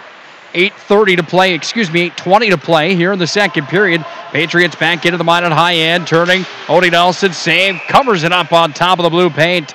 And Odie will shut the door on Drew Stoddart on the opportunity. 29 seconds remain in the penalty for the Magicians. They'll still have about $1:20 of power play time. And this was such a key part to the hockey game for them to score. Unfortunate penalty on Nelson in the net. Back behind the net, it's Hertz that's Being worked on heavily there by Colton Schulte. He somehow gets the puck away to Peterson, and Peterson starts the rush up the near wall. He's over center, then the blue line, dumped it back behind Matt Schmidt, the century net keeper. 1 of 3 that the Patriots have in the bullpen, if you will. Back behind the net for the Patriots. They're going to work it away to the near side wall. Carter Bailey trying to push to center. He does across the Minot high stripe, but Schulte, he delivers back ahead. Peterson took it away momentarily. Then the Patriots dump it back out. Minot High's at full strength. Minute 18 of the 5-minute major power play. Hurts up to center. Tries to get it ahead to Stenberg. He does. Gets it down underneath the goal line. Stenberg tied up in the corner. Out with it now for the Magi. Back to the point. Hyde has it right at the wall. Near side. Dropped down. It's at the half wall. Back up to the point. Oh, is it? It comes away to Isaiah Thomas, and Thomas carries it back into Minot High territory. Thomas gets around a check right in front of the net. Now Irie turns it towards the net. Blocker save from Odie Nelson. Strong on that one, and Deal's got it, and Deal's going to bring it back out to neutral. What a play by Thomas. Now Deal turns it, playing keep away. He's got Irie back on top of him. Vial pushed down into the near side corner. Puck comes back away up to the point. Here's Hyde trying to whistle it forward. Irie pushed ahead to Thomas. Thomas met there by Patrick Hyde. Another penalty on Hyde. It's going to be a hook. Now some extra at the penalty box. And in your mind, is that a good call or a bad call? Yeah, he impeded a possible breakaway. Definitely, I thought that was a good call. But I think the Century Patriots might have blew it by retaliating here. At least it looked that way. I thought maybe that was a weak call. Oh, it impeded a breakaway. He slowed down the momentum of Thomas trying to leave the zone. And Hyde's going to have to go to the box again, and that will shoot down the last 30 seconds of that 5-minute major. Is that going to bring Hyde's night to an end? That's penalty number 4 on the night. Isn't the rule 3 and 4 and you're done, excuse me? Yeah, he might. That might be it. He might have to go to the pit of misery for the rest of the night. 6:47 regardless to play in the second. The Magi down by a pair of goals. Goals in the first period from Isaiah Thomas and Nick Brown. And then Brown from Thomas. A couple minutes in, then halfway through. Shots in the first were 9-4. Whoever's keeping those shots on goal, probably a bit confused. I thought Odie Nelson had a heavier workload in the first than that. Here in the second period, I've got Nelson with 9 saves so far, and Schmidt with 6 in a scoreless second period. And they're discussing, yep, he's gone. Hyde's gone, and they're going to have to put somebody in the box to serve the 2-minute penalty. Patrick Hyde done for the night. Conversation at the Minot High bench. Jason Bennett is frustrated. He's upset. Spooner was over there talking to him. One of the referees wearing the stripes tonight. Conversation continues at the referee circle. Yeah, hooking. I thought that was a good call. Nick doesn't, but I thought it was. It slowed down the Thomas trying to brack out, and that's the only way you can slow Thomas down is get something on him as he goes by. 2 minutes hooking, 2 minutes on sportsmanlike. That's penalty number 5 of the night for Patrick Hyde. And he's already in the shower and on his way to the bus. 6:47 to play here in the second. That's a bummer. I don't know if he's that fast. He just walked off the ice. I don't think he's going to the bus yet. And by the way, the bus is parked way down where I had to park. My Lord. We're still waiting on this. It took me 40 minutes to walk here after I parked in the parking lot. Well, you probably would have walked here quicker than the referees can figure out what in the heck is going on here. 6:47 to play in the second. We got places to be. 6:47 play in the second. Minot High down 2-0. Yeah, I got a pretty hectic schedule tonight. I got to drive home. 4 minutes on the Minot High penalty side. Serving the penalty for the Magi. I did bring a helmet with me in case stuff started flying around in here. I've heard that happens a lot in this rink. So I do have a hockey helmet with me just in case it gets ugly here. Jack Plemmel serving the penalty. What Larry's talking about, Bismarck Bobcats in the North American League playing last Saturday night, I believe it was. Here's a drive coming. That one went wide of Odie Nelson on the blocker side. Comes back away to the near side wing. Bobcats charged with over 100 minutes in penalties that night, and Garrett Roth, the assistant coach, lost his marbles inside this venue, threw every stick on the bench out onto the ice. He's suspended, sounds like 25-game suspension. from the North American Hockey League. And I was just sitting here looking at his banner up by Mike Peluso's. He's got a banner here for being all-time Bobcat everything, but not a good display the other night. Handling the puck now with the Patriots offensive zone. They control it here. They cycle it back around. Nick Brown, near side wall, looks to the outlet, finds it. Sleddy at the point, gets it back. Nick Brown, top of the circle, underneath the goal line. Irie sends it center slot. Sleddy has it again. Sleddy dropped it back over to the near side wing. Hammering. Connor Hansen sent it in, but wide. Sleddy has it again, bottom of the circle. Thomas walks out, dancing down to Irie. Irie handles bottom of the circle, back to the point. Across it comes. Hansen, back over. Irie turns it towards the net. Peterson got a stick in the way of that one, deflected it. 2:50 remains on the power play for the Patriots. They're up by 2 with 5.5 to play in the middle frame. They look for more now as Thomas drops it back down away to the near side. Irie back to the point, one-timer knocked down, and Weil sends this one out. And Stenberg and Weil, along with Haberman and Peterson, all go for a change. Weil didn't see that Stenberg was breaking. He could have hit him with the pass. He could have maybe been in alone. But instead, Weil does what he's supposed to do and dumps it down the ice. Deal. One man aggressive here on the kill. Patriots have it. Irie walking across, comes back away to the near side. Chipped up off the referee. That hits Spooner right in the hip.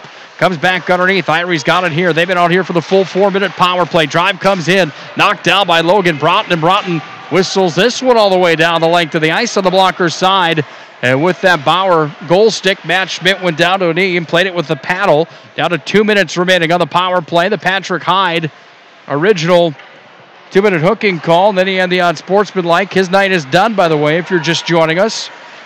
Out of some frustration, Minot Hyde down by 2. And Century here on their home ice continues to look for more on the power play, but it's Logan Broughton at center ice that controls. Got it to Deal. Deal with the backhand. Hacked it away forward out to neutral. Hertz gets it back. Now it's dropped in. Patriots have it. Turning. That one hit the goalpost right on the elbow. Hard shot came firing in from Colton Schulte. Back away, top of the circle. Stoddard walks in. Save. Rebound. Turned aside. Odie with a pad save and a beauty. Kicked that one out. Odie with 2 saves on that flurry. Back behind the net. Patriots have it again. Back at the point, minute 14 of the power play. Turn towards the net, they score. It should be waved off. That's goaltender interference. Odie Nelson getting completely mauled in front of the net. And there should be an argument here. That's goaltender interference if I've ever seen it.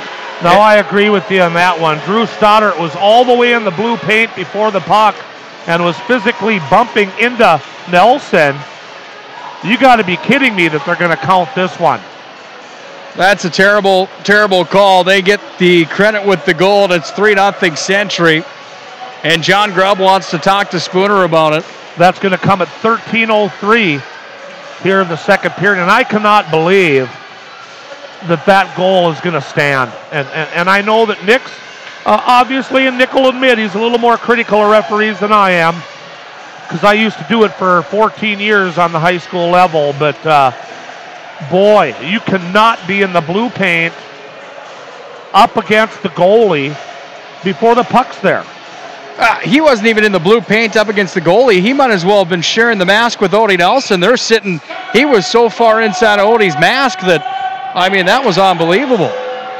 Spooner should be embarrassed. That's 3-0 Century. Hertz back in with it, turns it towards the net, sent it wide. I think John Grubb had some frustration there as well. Well, now it's clear for the rest of the game. The Magicians have to stay out of the box. Trailing now 3-0 with 3:36 remaining, second period. Nick Brown gets it back away to Isaiah Thomas into the offensive zone. Near side half boards, top of the circle, centering feed. Brown backhand, sends it towards the net. Loose there, Odie slides across, makes the stop. And then a Century Patriot, that's Thomas, is on right on top of Odie Nelson. Crashed again, and the junior goaltender now without his mask as he comes out of the pile.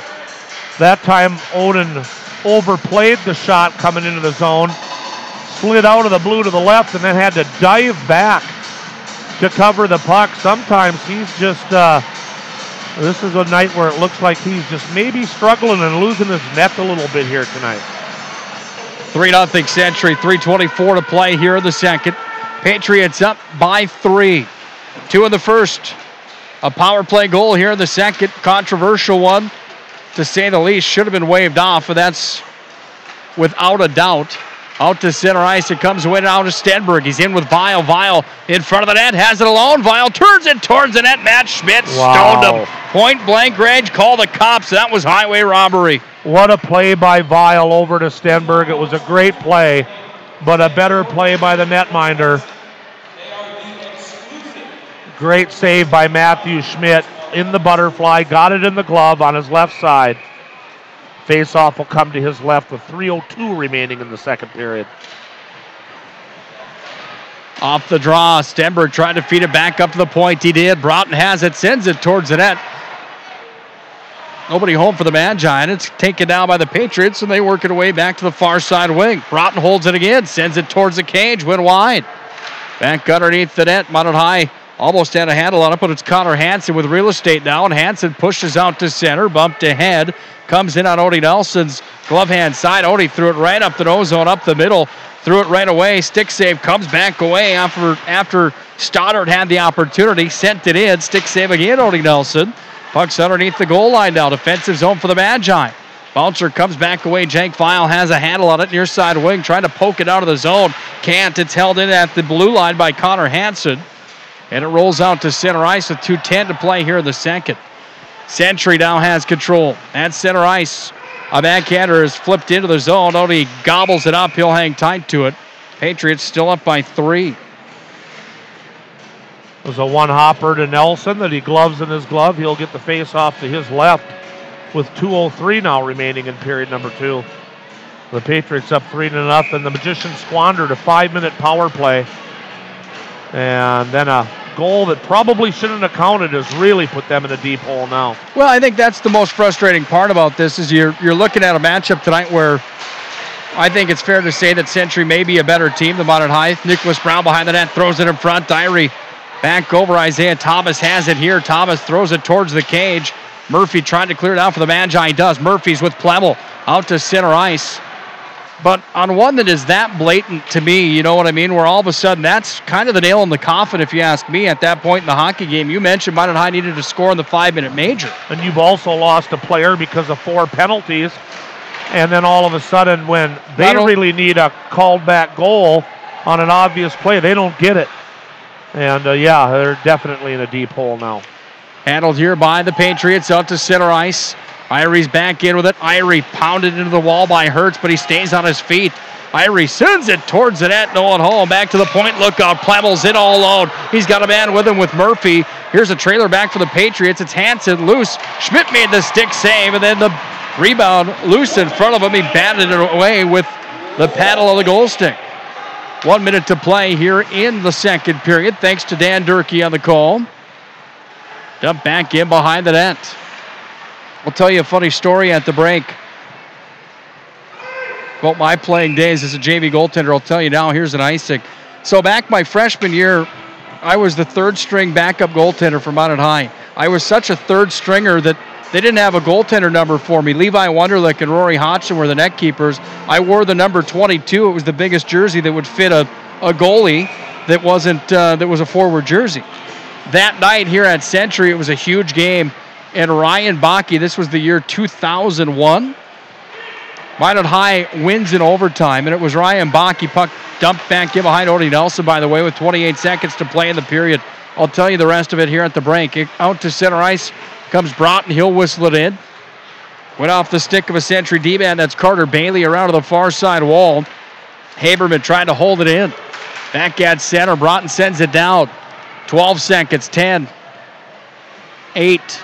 Cut him down, kids. 7, 6, 5. Broughton's at the point. Sends it in. Loose in front of the net. Backhander coming. Abrahamson. Puck turned away. Here's the horn. And at the end of 2, it's 3-0 Century on top of the Minot High Magicians. I had Schmidt with 8 saves in that period, Nick, for a game total of 12 so far. Nelson faced 13 shots, stopped 12 for a game total of 21. To finish that story, Bismarck Tribune next day, the headline on the little blurb about Minot High Century was Holberg wins it in overtime for the Magicians. Here, I wasn't even dressed. I was filling up water bottles on the bench.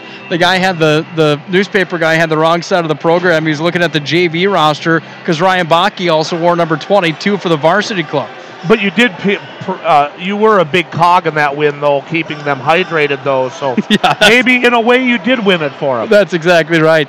3-0 at the end of 2 periods played. We'll have Jordan Willard on the microphone in just a moment when we return. Thrifty White Drug Intermission Report comes up in just a moment. And at the end of 2 periods played, Minot High trails 3-0. This is Minot High Magicians Hockey.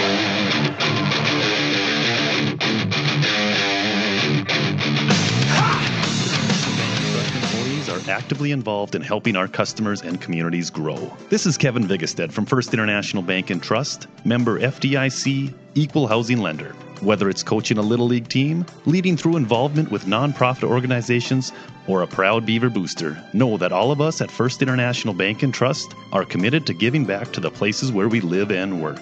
Hi, my name is Marshall Knop. I'm the manager of the UPS store here in Minot. It's time to make sure your holiday gifts arrive on time and unbroken. It's why at the UPS store we offer our pack and ship guarantee. We can pack, ship, insure your item, and get it there on time. 100% guaranteed. If anything were to happen, you're covered, and so is your package. So ship away for the holiday. For the finest in packing and shipping, the UPS store. We're at 1940 South Broadway or online at theupsstore.com.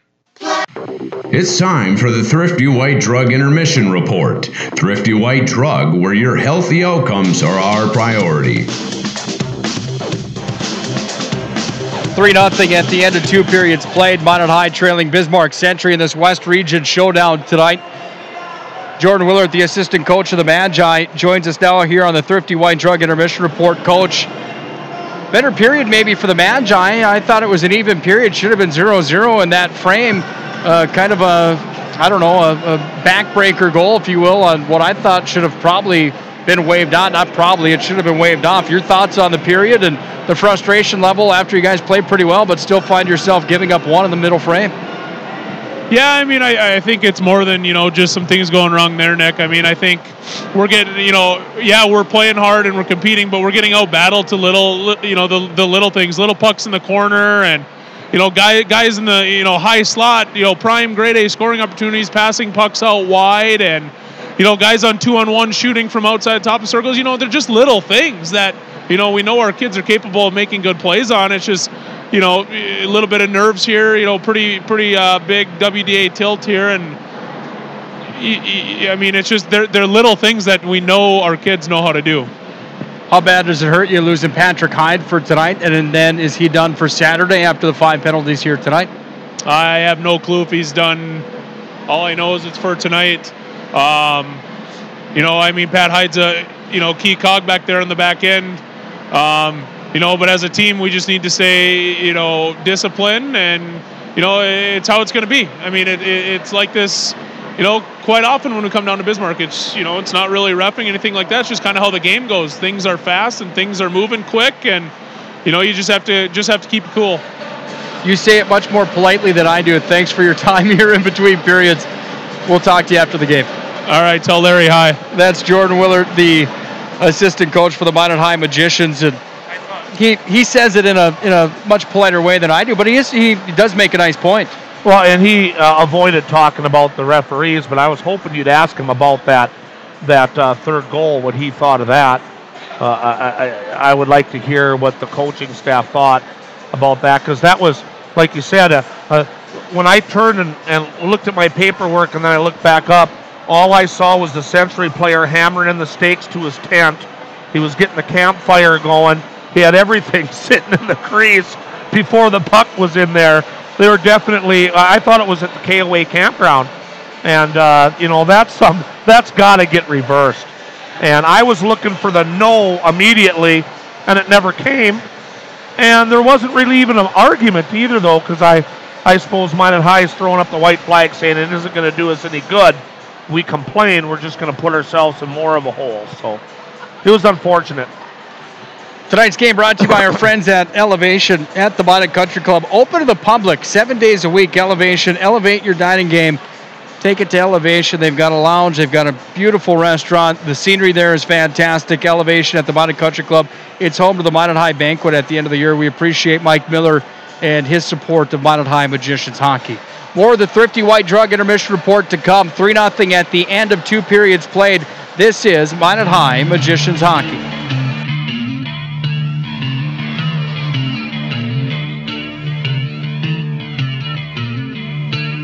This broadcast presentation of Minot High Hockey is brought to you by First Western Bank and Trust, Premier Chiropractic, Tecta America Dakotas, Ralph's Plumbing and Heating, Surf Valley Dental, Cadova Mexican Grill, Thrifty White Drug, First International Bank, Duffy's Hockey and Sports, Minot Hockey Boosters, Buffalo Wild Wings, IMM, Minot's Finest Collision Center, Vivetto Orthodontics, Elevation, Pro Style Production DJ Services, the UPS Store, Bremer Bank, and Planet Pizza.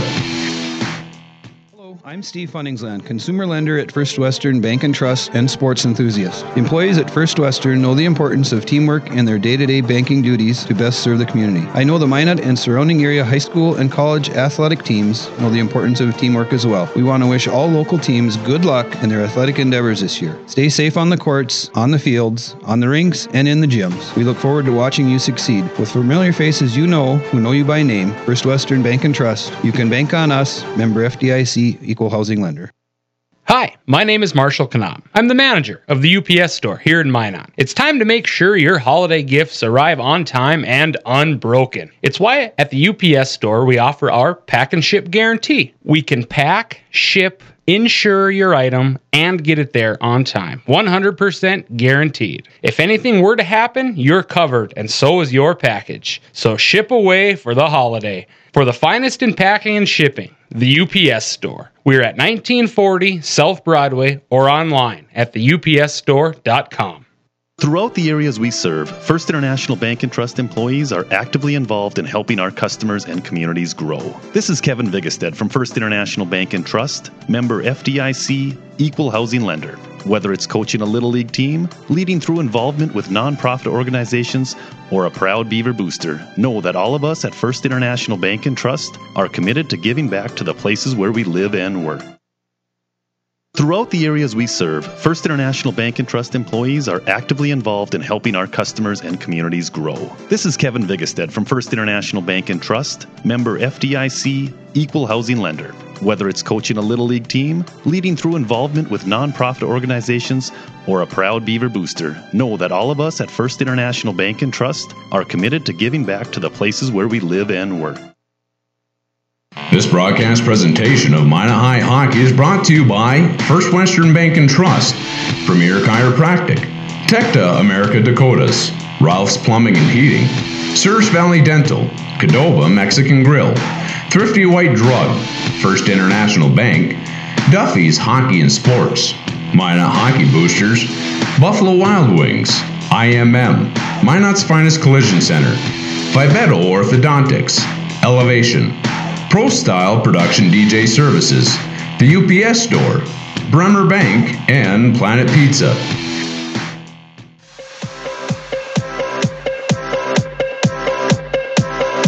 Two in the books, one to go for the highest talked about game on the schedule in the early portion of the season for Minot High. We're at Bismarck Century, and Minot High trails tonight 3-0 at the end of 34 minutes. Nick Kohlberg with Larry McFall for the Thrifty White Drug Intermission Report. Thrifty White Drug, where your healthy outcomes are our priority. Larry, at the end of 2 periods played, looking forward to the third. If you're Minot High's coaching staff in the room, what would be your big message in the room for the Magicians heading into the final frame of 17 minutes? Well, they've had some stuff that has looked good. They've had some good rushes, as Coach Willard said. They've had some pressure on Schmidt. 12 shots on him so far in this game. But the two main things that are killing them right now is the penalties. The penalties are just have just killed them to this part. And a little bit of frustration is the second thing that's coming into play. And you just have to tell your team, guys, just keep on working hard. Maybe we'll get some puck luck, keep on getting pucks to the net.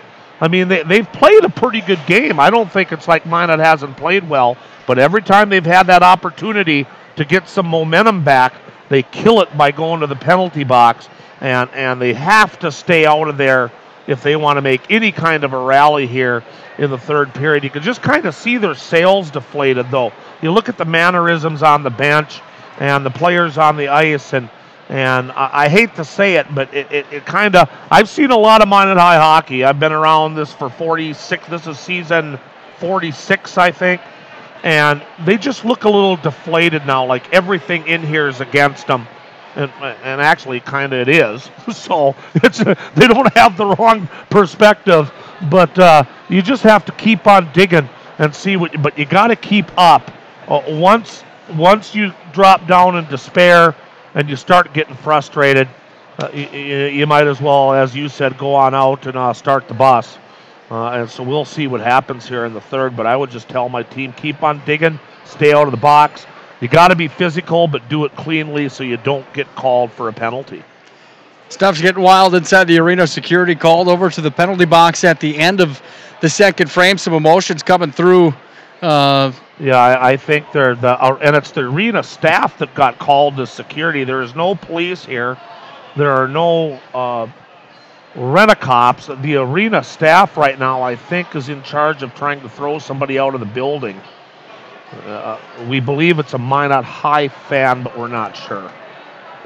So it's too bad the arena staff has to do that. You know, you're talking about Dan Durkee. I was the PA announcer for Minot High hockey, for I think about 10 years after I got done reffing.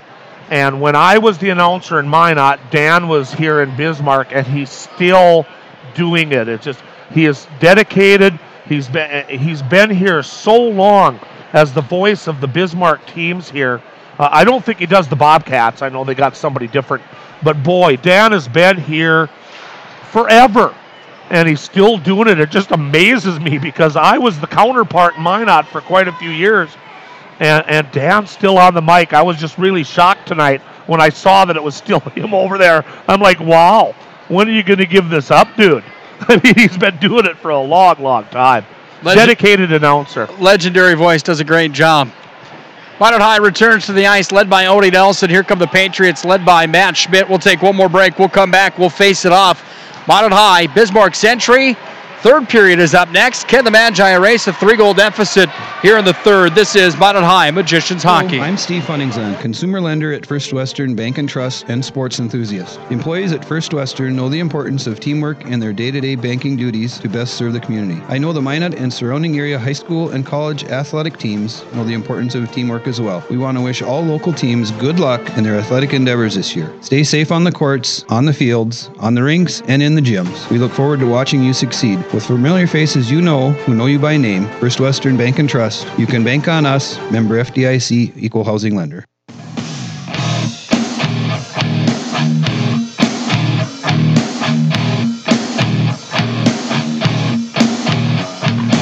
Three 0. Bismarck Century has the lead on Minot High as we enter our third period of play. Nick Colberg alongside of Mr. Larry McFall.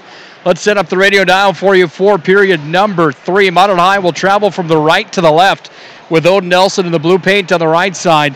Matt Schmidt, 5'10", 155-pound goaltender for Century, who's perfect on the night, will be in the blue paint on the left side. Century in their home whites going from the left to the right. Face-off at center ice. We start the third 5-on-5, and we are underway. Can Minot High get it done tonight, Larry? That's the question. Dumped in from center, Odie Nelson gloves it. It hangs on tight 7 seconds into the final frame. You're probably going to have to take some chances when you get it in the Century zone. I think the defenseman might have to pinch a little more. They're definitely going to have to throw some pucks on the net, maybe pinch in a little more on D, and try to take some chances. That can always backfire, but what do you got to lose? When you're down 3-0, you might as well just try to go out all-out attack. Drive comes forward, hits the shin pads there of Brent Davis. Davis hard on the forecheck, down into the offensive zone, but it's the Patriots with control with Connor Hansen. Hansen behind the net, met there by Stenberg. Now back to Weil, trying to get it over to Stenberg, top of the circle. Offensive zone for the Magi. Here's Weil, work back up to the point. Tatum Hurts has it. Little snapshot from the line, knocked down by Brown, and out to center Isaiah Thomas, then off of Haberman, off the glass, and the Magi are back in with it. They don't have control, however, as this puck knifed to head forward all the way down into Minot High defensive territory. Back on the retrieve is Haberman, lost it to Brown, and now it's Isaiah Thomas, works out, has Irie back in front of the net, calling for it, receiving, firing, he scored. Wow, he was just parked in the slot. Nobody on him. The pass came to him, and that looked like he just made a 5-foot gimme putt. That's going to come at 52 seconds of period number 3. And boy, Irie and Isaiah Thomas just put on a hockey clinic, don't they, Nick? Unbelievable talent for those two youngsters. Yeah, they are fun to watch. For Kirkland Irie, that's goal number 7 on the year. Point number 13, his first point of the night. Brown and Thomas should get assists on that goal. We'll listen into Dan Durkee.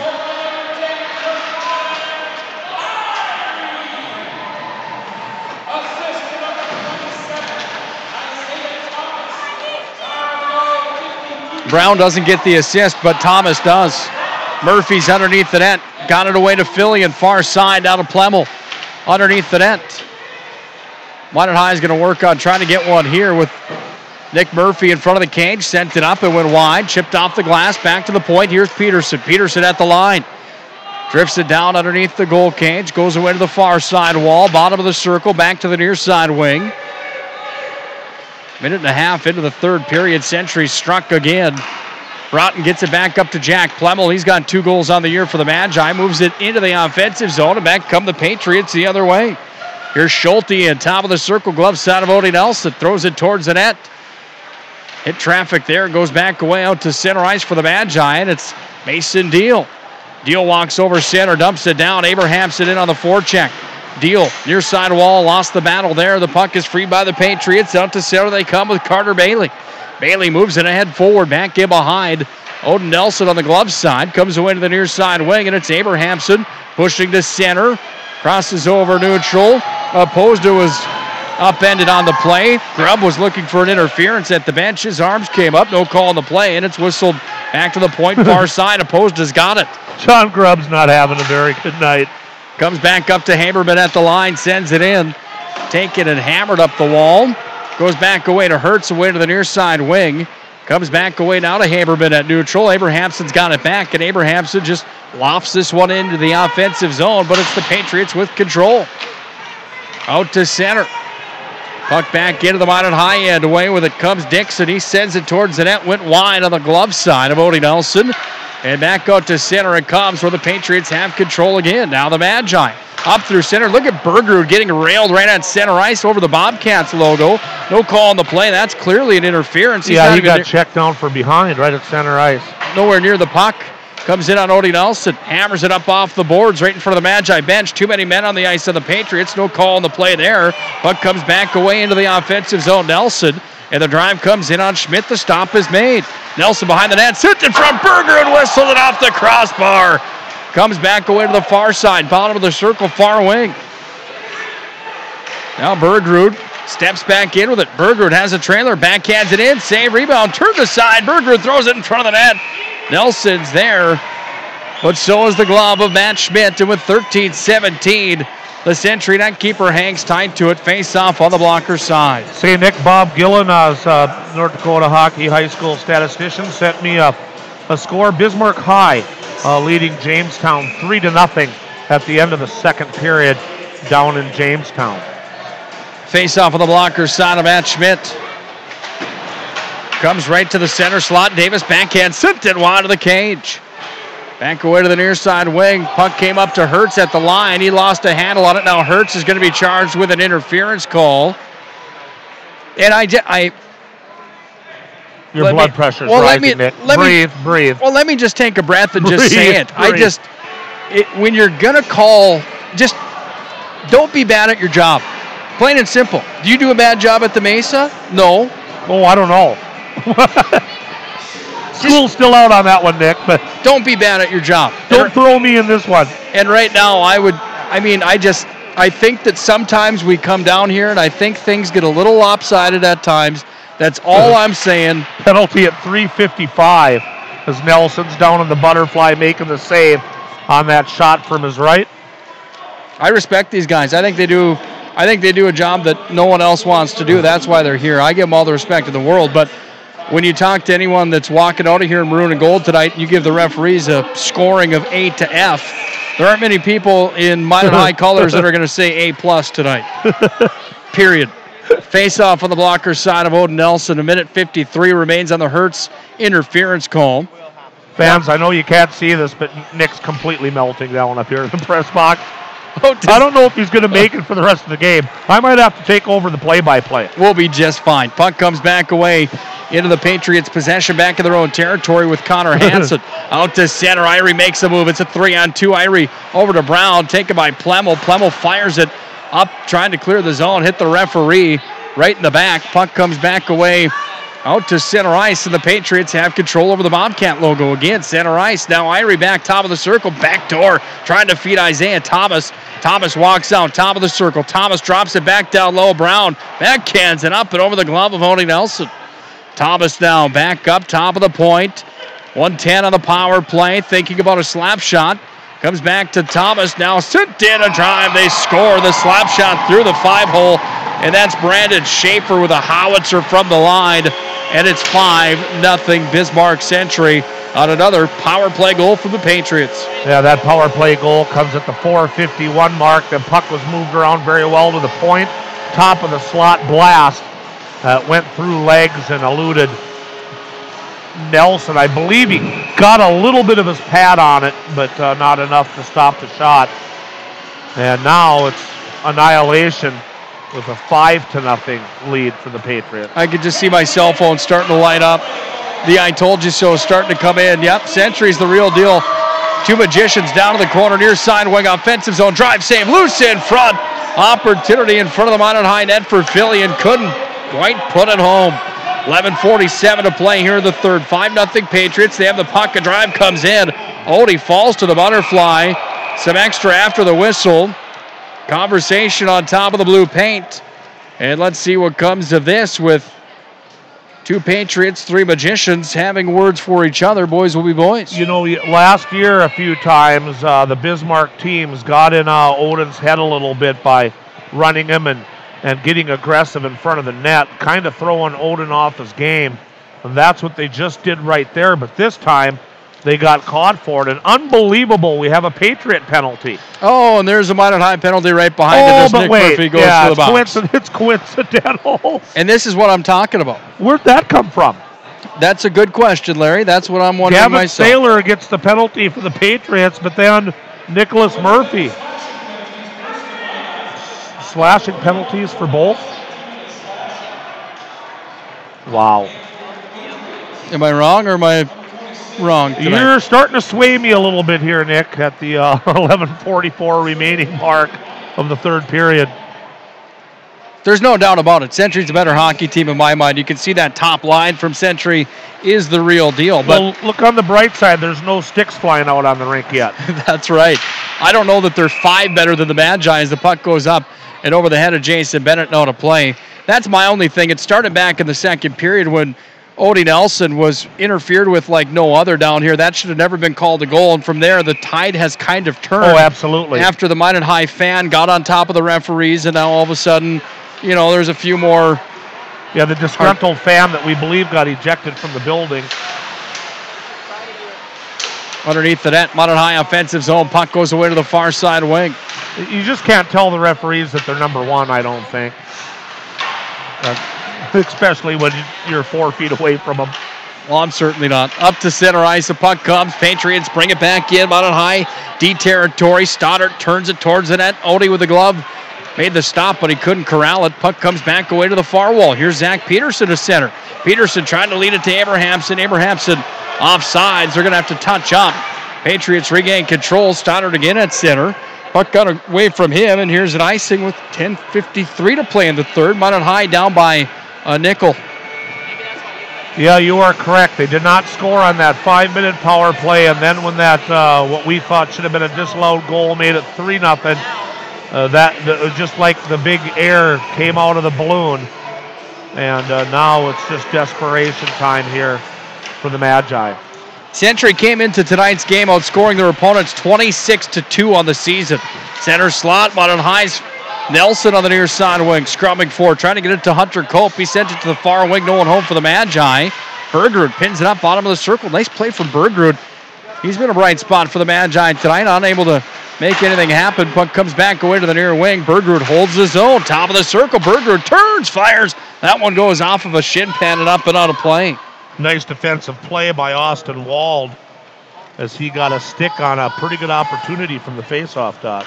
Century's played Fargo North, West Fargo, and Detroit Lakes. They pounded North 12-2. They beat West Fargo 7-1. They beat Detroit Lakes 7-0. They're on their way to beating Minot High 5-rip here tonight if they don't add more to it, and if the Magi can't score. 31-2 on the year, outscoring their opponents is pretty impressive. Century, like people had mentioned, is probably the team to beat. Delayed call coming on the Magi, and another one. And what will this one be? It's Brett Davis that's going to get a roughing call. Oh, boy. That penalty comes at the 6:50 mark here in period number 3. Well, look on the bright side, Nick. You actually got to work one more hockey game with me. I just, thanks for the invite. Love having you here. Tony Swearingen can't make it tonight, so it's been fun to get back on the radio. I've missed it. It's been a long time. It's been a fun night. Unfortunately, it just hasn't gone Minot High's way. Yeah, you could have picked a better game to bring me back for. Well, it was touted as the West Region showdown of the two top teams. That's how I've got it dubbed. Minot High, Bismarck High next Tuesday is going to be fun as well. Will you be around for that one? Well, we don't know. We'll have to check Mr. Swearingen's schedule.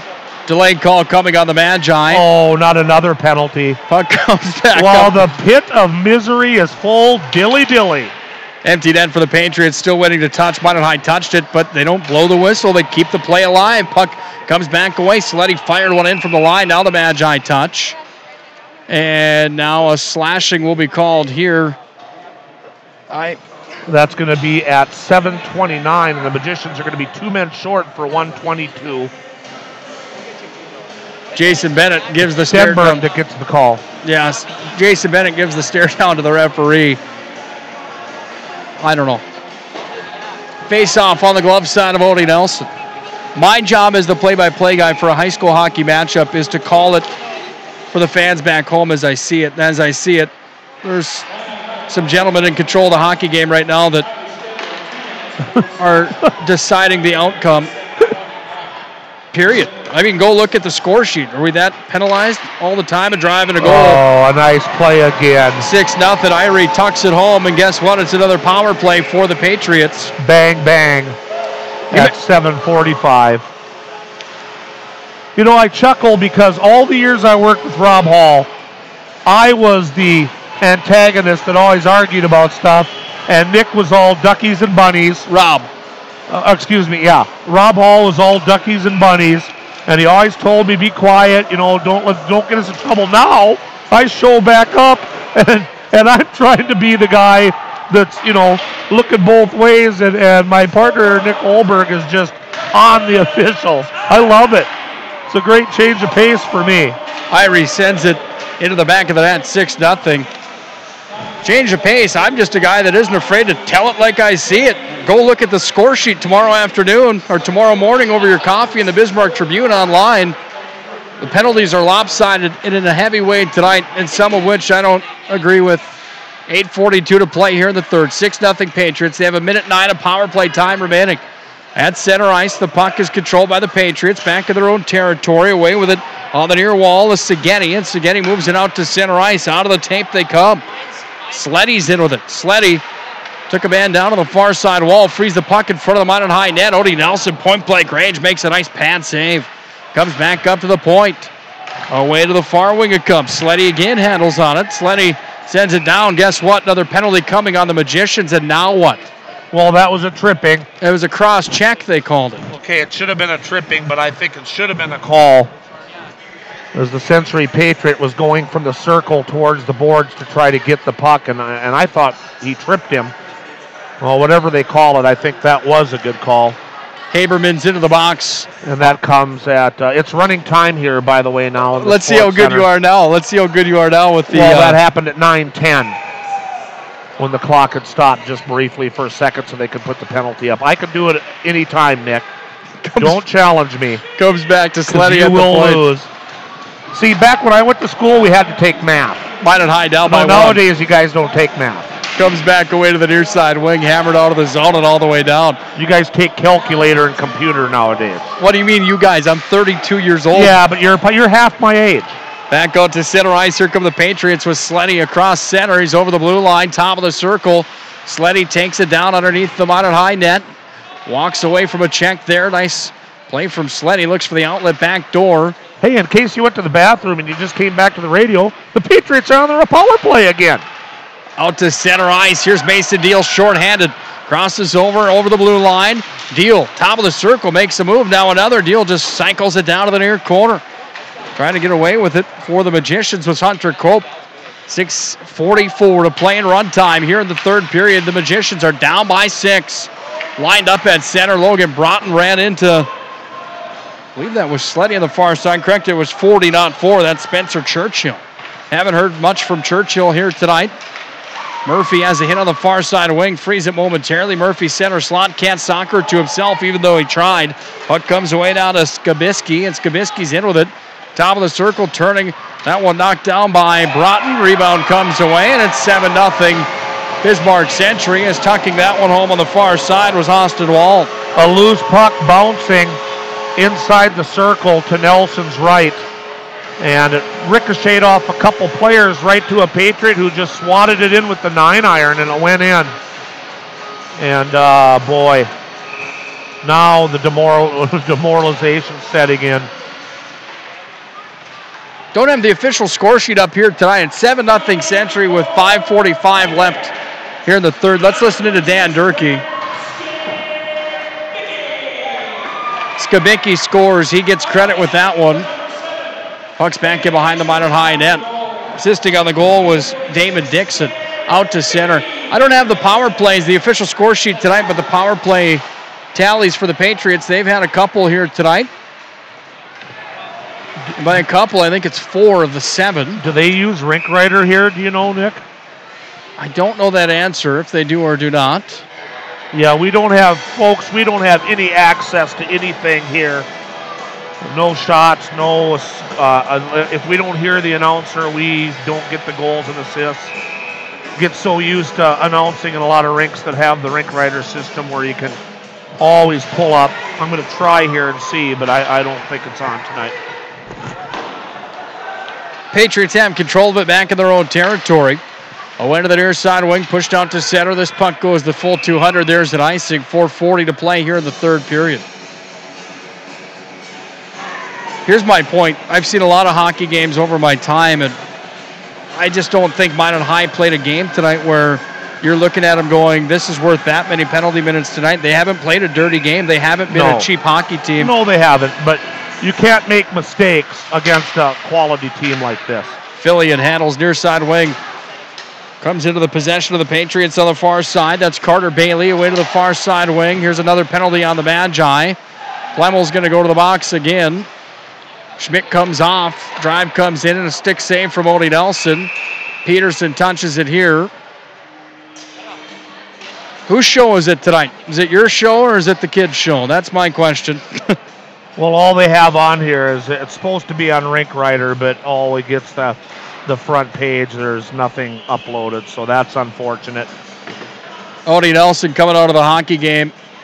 In will come Jordan Love, the Minot High net keeper. Pitched a shutout in the JV game tonight, and he's got the call here for the final 3:33 of the third period. Minot High shorthanded on a Jack Plemmel tripping call.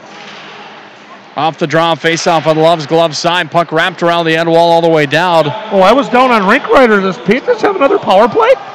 Patriots have another power play. Oh, I better pay attention. Was that like 15 in a row, or I've lost track? I'm not keeping score on them. We're not even writing anything down anymore. Close enough. 7-0 Patriots, 3 minutes left in the contest. Loose in front of the net. 8-0 Patriots score again. My. First shot on Love. No chance. A bunch of humanity in front of the net. I'm not sure which one of the 5 guys parked in the slot knocked that one in. and now they honk the horn. Haven't honked the horn all night long, but on the 8th goal, it's an automatic honk. Century Minot High. 14-15 the time of that goal. The rivalry. Let's listen in. Yeah, let's.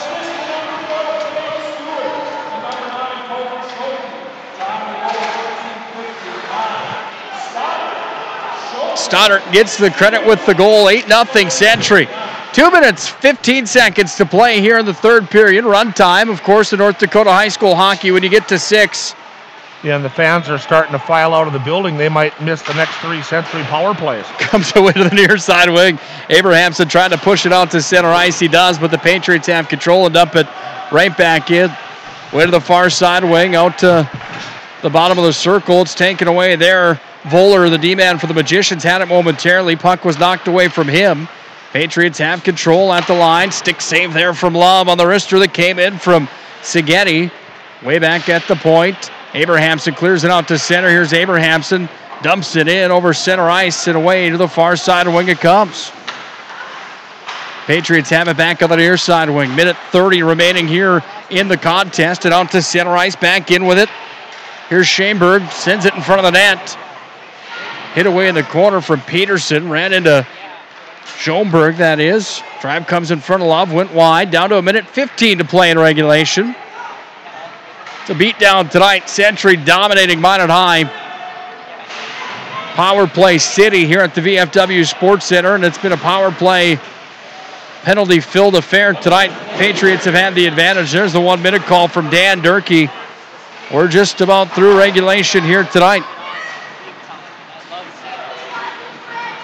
Out to center. Peterson with a handle on it. Backhands it up the wall. Patriots get caught in a change. That, in my mind, is too many men on the ice. They don't whistle it dead. Puck comes back away to the far side wall. Patriots have control again here. And it comes all the way back up to the point. Logan Broughton has to regroup at center. 30 seconds to play in regulation. Century leading 8-0 tonight. They're going to improve to 1-0 in the West Region, 4-0 overall. They are the real deal. They're not 8 better than the Magicians, I'll tell you that much here tonight. But that's what it says on the scoreboard. 15 seconds to play in the hockey game. Over the Minot High offensive line, Haberman lost at edge. Cut them down, kids. 7, 6, 5, 4, 3. And the Patriots piled the Magi tonight. 8-0 the final. Buffalo Wild Wings postgame show right around the corner. We'll talk to Jordan Willard in the coach's corner. We'll have our thoughts on this one, the recap of the hockey game. Final tonight, Century wins 8-0 over the Magi from Minot High. We'll recap it next. This is Minot High Magicians Hockey.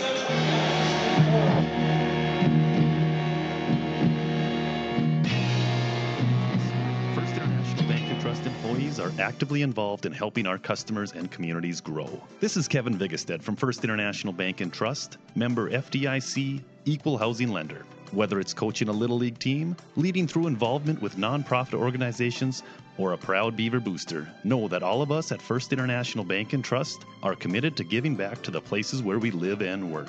Hi, my name is Marshall Kanam. I'm the manager of the UPS store here in Minot. It's time to make sure your holiday gifts arrive on time and unbroken. It's why at the UPS store we offer our pack and ship guarantee. We can pack, ship, insure your item, and get it there on time. 100% guaranteed. If anything were to happen, you're covered, and so is your package. So ship away for the holiday. For the finest in packing and shipping, the UPS store. We're at 1940 South Broadway or online at theupsstore.com. Planet Pizza.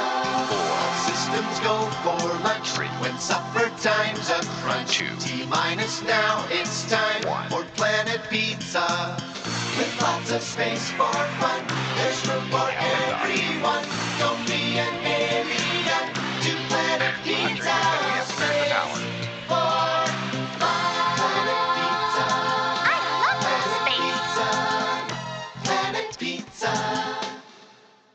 Hello, Hello, I'm Steve Funningsland, consumer lender at First Western Bank and Trust and sports enthusiast. Employees at First Western know the importance of teamwork in their day-to-day banking duties to best serve the community. I know the Minot and surrounding area high school and college athletic teams know the importance of teamwork as well. We want to wish all local teams good luck in their athletic endeavors this year. Stay safe on the courts, on the fields, on the rinks, and in the gyms. We look forward to watching you succeed. With familiar faces you know, who know you by name, First Western Bank and Trust, you can bank on us, member FDIC, equal housing lender. This broadcast presentation of Minot High Hockey is brought to you by First Western Bank and Trust, Premier Chiropractic, Tecta America Dakotas, Ralph's Plumbing and Heating, Surf Valley Dental, Cadova Mexican Grill, Thrifty White Drug, First International Bank, Duffy's Hockey and Sports, Minot Hockey Boosters, Buffalo Wild Wings, IMM, Minot's Finest Collision Center, Vivetto Orthodontics, Elevation, Pro Style Production DJ Services, the UPS Store, Bremer Bank, and Planet Pizza.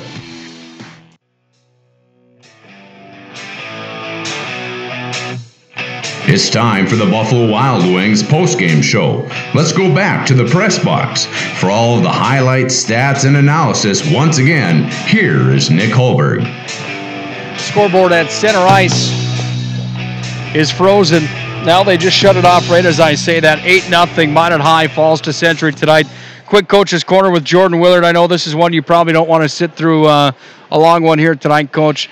What do you take away from an 8-0 defeat tonight? Boys, Century's top line was good, but in my mind, that's a hockey team that isn't 8 better than the Magicians. What do you take out of the game tonight? What's the biggest takeaway? Well, down the stretch, there needs to be more compete. There needs to be more hard work. There needs to be more, enthusiasm, a want from our kids to do well, to play hard, to, play for each other, have some enthusiasm about what they're doing. And, we see it all week at practice. Like, Nick, we had a really good week of practice, coming into this. We were excited. There were lines that looked really good in practice. But you get into the game, they scored the early one, and it's just like, it's like a balloon, and, 75 darts hit it, blew it up all at once, and, just the air left the bench, and, kids were just flat. Talk about Saturday real quick. What's one key for the rest of the week, getting geared up for Saturday afternoon stilt with Dickinson? Well, come tomorrow, have a good day of practice, be excited to play another home game, and just be ready to go, compete, and, work hard. We're doing that in certain spots, but along with working hard, you got to work smart, right? And you got to, make plays and, do things the correct way. And, we got a good group of kids in there, Nick. It's awesome to coach them. We all like coaching them. We all like them. They're good kids, and they're smart kids and they're good hockey players. So, we're going to figure it out. It might just take a couple weeks here, but we will figure it out. Sure appreciate your time. We'll talk to you after the game here after you talk to your team. Thanks, Jordan. Thanks, Nick. Jordan Willard, the assistant coach for the Magi. What's your biggest takeaway of what he just said? And that's exactly what I told you when you asked me, what do you tell your team in the third period? This isn't my first rodeo, and I could tell that it was just they were deflated. They thought they had this whole building and all this pressure seemed to cave down on them, and you could tell. You could just tell the mannerisms and the way that a lot of the players were acting. There's a few that still went out in the third period and worked hard, but it was almost like throwing up the white flag. And I'm not saying the kids didn't try, but when you go through just the way things happened, it's 2-0. They're having a barbecue and a tent erected in the blue paint around Odin, and they count the goal. That was a killer, and not scoring on that 5-minute power play. That made it 3-0, and after that it was just like, ugh. You could just feel it. And at that stage, Bismarck Century just started rolling. But don't take anything away from Century. Boy, those kids are good. Those first two lines were fantastic. I thought the Magicians played pretty solid until they started going to the box. You can't win games from the box, and if you're not getting a break from the referee crew, then you have to be more careful. Then as a player, you just have to assume that you're going to get called for something if you do anything that's questionable. And that's something that these guys will learn as they get older and move through high school into the next level. You just have to pick your poison of when you might maybe do something that might maybe be whistled. It was a bad time to take, and then the penalties just started rolling. It was unbelievable. In my mind, the way I look at it is look at the scoreboard can't even handle it. The red dashes and stuff are... I don't even know what the scoreboard's doing right now. The scoreboard is freaking out. It is freaking out. I think the lesson learned on your point tonight, I mean, I agree with you. You do have to be disciplined, and you do have to be smart. That's the word I took from Jordan Willert after the post-game conversation here in the Buffalo Wild Wings post-game show. But at the same time, there's a line between being smart and, hey, fellas, this is hockey. I mean, you have a stick in your hands. This is a body checking sport. This is a physical contact sport. Where do you draw the line when you're an official? And this goes back to my whole concept of here's my solution. Each referee that wears the stripes on a night. If you're at home, make sure you get out a piece of paper and a pen right now. Get ready to write this down. I think it's smart. Each referee gets 5 cards in their pocket, kind of like soccer or whatever, but you only get 5 to hand out. Take your time, make sure that this is really a penalty. You get 5 penalties to call on a night, so this doesn't get carried away. The USA Hockey rule for youngsters, and I think it carries over into high school hockey as well, 15 penalties for a team, the coach gets a game misconduct or a game suspension the following game. Patrick Hyde had 5 penalties on his own tonight. That was before the midway point of the second period. Did Minot have 10 more penalties after that? My guess is yes. We don't have the official score sheet up here tonight, but for me, I mean, there is a certain point where a varsity athletics contest tonight of high school hockey, there's sometimes, in my mind, that whistle should just be put away and let the kids play the sport. And that's all I'm going to say. I mean, I respect them. I mean, congratulations on a job that I don't want to do, and I appreciate what they do. But at a certain point, like I said, there's good ones and there's bad ones. And tonight I thought they had a bad showing, and that's my thought on it. Final was 8-0 tonight. Century absolutely rolled Minot High. You have the final shots on goal for us here tonight? Yeah, these are unofficial. These were kept by me. For Schmidt, there was 4 shots on him on the first, 8 in the second, 6 in the third. Stopped them all for 18 saves. Century had 9 shots on Nelson in the first period, 13 in the second, 11 in the third. So Nelson had 26 saves out of 34 shots. And then Love came on in and had 1 save and 2 shots for the game. So the Magicians making 27 saves out of 35 shots on goal, and Schmidt with 18. So, yeah, this Century is the real deal. I know, I agree, it's not an 8-goal differential between the talents of these two teams, but everybody in the West better strap up the skates because Bismarck Century is very, very talented. I'm looking forward to seeing how Bismarck High looks.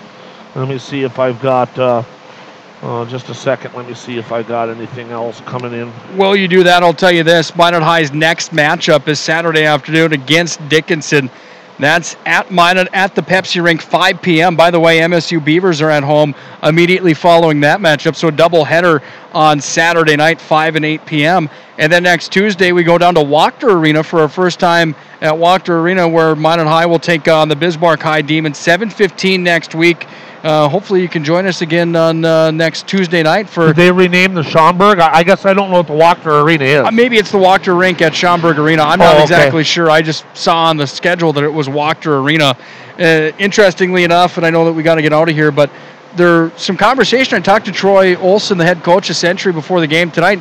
They're talking about Century making this their home ice surface, and maybe Bismarck High making that new arena their home ice surface for the home situation. Well, that's what Mike Peluso told me at the start of the year. Oh, by the way, Bismarck High now, thanks to Bob Gillen for an update, Bismarck High 3-1 with 8 minutes left in Jamestown.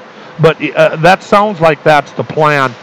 Nick mentioned Minot High's next game. Hey, folks, it's hockey weekend in Minot. Used to be hockey day in Minot.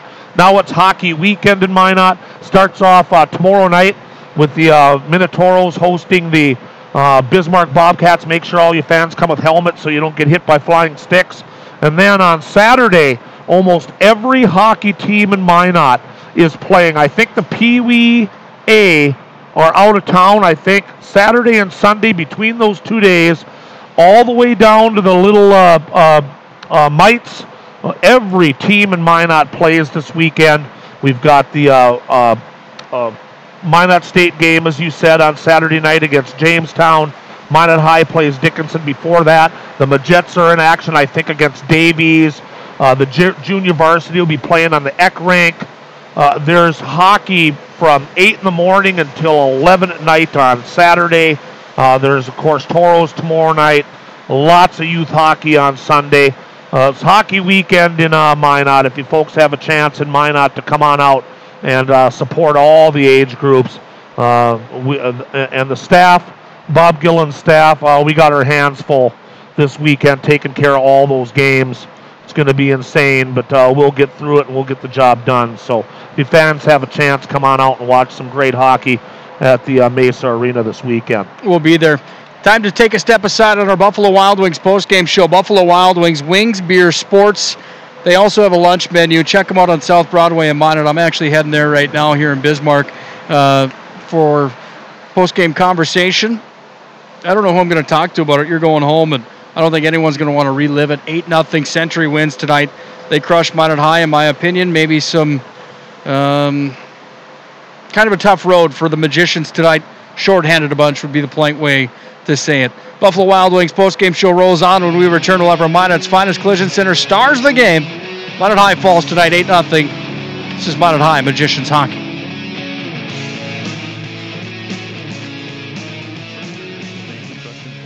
Actively involved in helping our customers and communities grow. This is Kevin Vigestead from First International Bank and Trust, member FDIC, equal housing lender. Whether it's coaching a Little League team, leading through involvement with nonprofit organizations, or a proud Beaver booster, know that all of us at First International Bank and Trust are committed to giving back to the places where we live and work. Hi, my name is Marshall Knop. I'm the manager of the UPS store here in Minot. It's time to make sure your holiday gifts arrive on time and unbroken. It's why at the UPS store we offer our pack and ship guarantee. We can pack, ship, insure your item, and get it there on time. 100% guaranteed. If anything were to happen, you're covered, and so is your package. So ship away for the holiday. For the finest in packing and shipping, the UPS store. We're at 1940 South Broadway or online at theupsstore.com. Buffalo Wild Wings postgame show. Little AC/DC to bring us back. Nothing rocking about the Magicians tonight. They get beat 8-0 here at the VFW Sports Center. Nick Holberg with Larry McFall for the Buffalo Wild Wings postgame show. Buffalo Wild Wings, Wings, Beer, Sports. Located on South Broadway in Minot. Try 'em for lunch tomorrow afternoon. Great lunch menu over at Buffalo Wild Wings. Larry, time for our Minot's finest collision center stars of the game tonight. And I think that you got to give credit where credit's due. I said Minot High was my pick to win the West Region. They still could do that, by the way. Tonight wasn't, tonight's the first game of many inside of West Region play. Century's the real deal.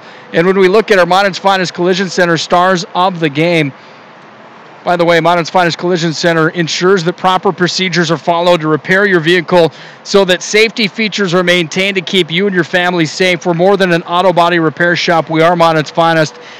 701-839-0989. Is there any other way you could go than Kirkland Irie, Isaiah Thomas, and Nick Brown? Is there any other way that you could do that here tonight? Those three guys absolutely dominated on their home ice tonight and showed why they were picked to win the West Region. Yeah, whatever order you want to put them in, they were just fantastic. Nate Spidell, who played for Hayes and Beulah back in the early 2000s, had a great duel in this building in 2003 in the West Region qualifier game against my stepson Lane Johnson and the Magicians.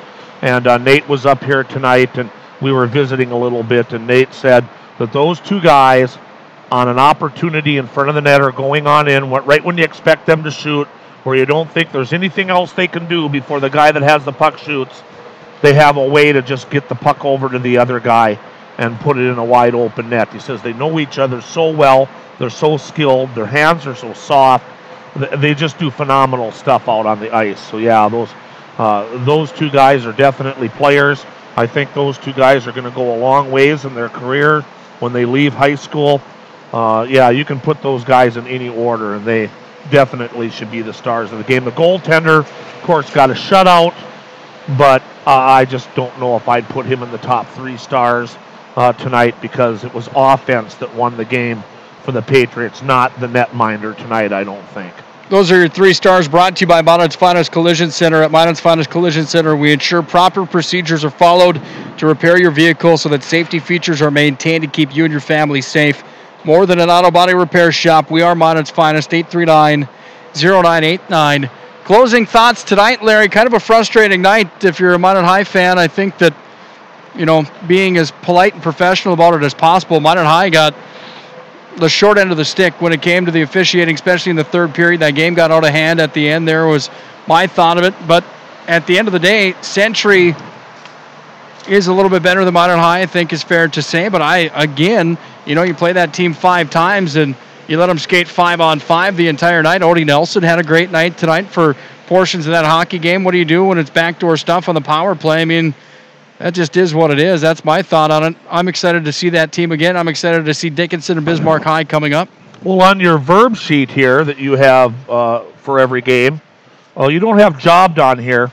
You've got jabbed. But we better have jobbed, because they kind of got jobbed last night or tonight a little bit.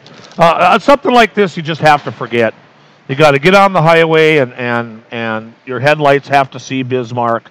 And you just can't. You just got to move on. They got a game. They got one practice before their next game, so you just have to almost forget something like this. That's the quickest shower in the history of hockey. All the magicians now showered walking through the lobby, heading to the front entrance. So yeah, they just have to move on. Forget about this one. Exactly what Jordan Willard said. Have a good practice. Hit the home ice on Saturday and see what happens. Sure appreciate you joining us tonight. Always a pleasure. It's always fun. It was fun. I love working with you. Hopefully we'll do it again soon. Minot High falls tonight to Bismarck Century. Final score in this one, Magicians get pounded on. 8-0 is the final. Century improves to 4-0 overall. 1-0 in the West. Minot High falls to 2-2. 1-1 in the West. Thanks to all the sponsors making Magicians hockey possible tonight. Everybody else for joining us. Jordan Willard's time, John Grubb's time, and of course Larry McFall. Nick Holberg signing off. Good night and God bless. Magicians fall 8-0. See you Saturday. We serve. First International Bank and Trust employees are actively involved in helping our customers and communities grow. This is Kevin Vigestad from First International Bank and Trust, member FDIC, equal housing lender. Whether it's coaching a Little League team, leading through involvement with nonprofit organizations, or a proud Beaver booster, know that all of us at First International Bank and Trust are committed to giving back to the places where we live and work. Hi, my name is Marshall Knop. I'm the manager of the UPS store here in Minot. It's time to make sure your holiday gifts arrive on time and unbroken. It's why at the UPS store we offer our pack and ship guarantee. We can pack, ship, insure your item, and get it there on time. 100% guaranteed. If anything were to happen, you're covered, and so is your package. So ship away for the holiday. For the finest in packing and shipping, the UPS store. We're at 1940 South Broadway or online at theupsstore.com. Planet Pizza. 4 systems go for lunch. 3 when supper time's a crunch. 2 T-minus now it's time 1 for Planet Pizza. With lots of space for fun, there's room for everyone. Don't be an alien to Planet Pizza. Space for fun. Planet Pizza. I love Planet Pizza. Planet Pizza.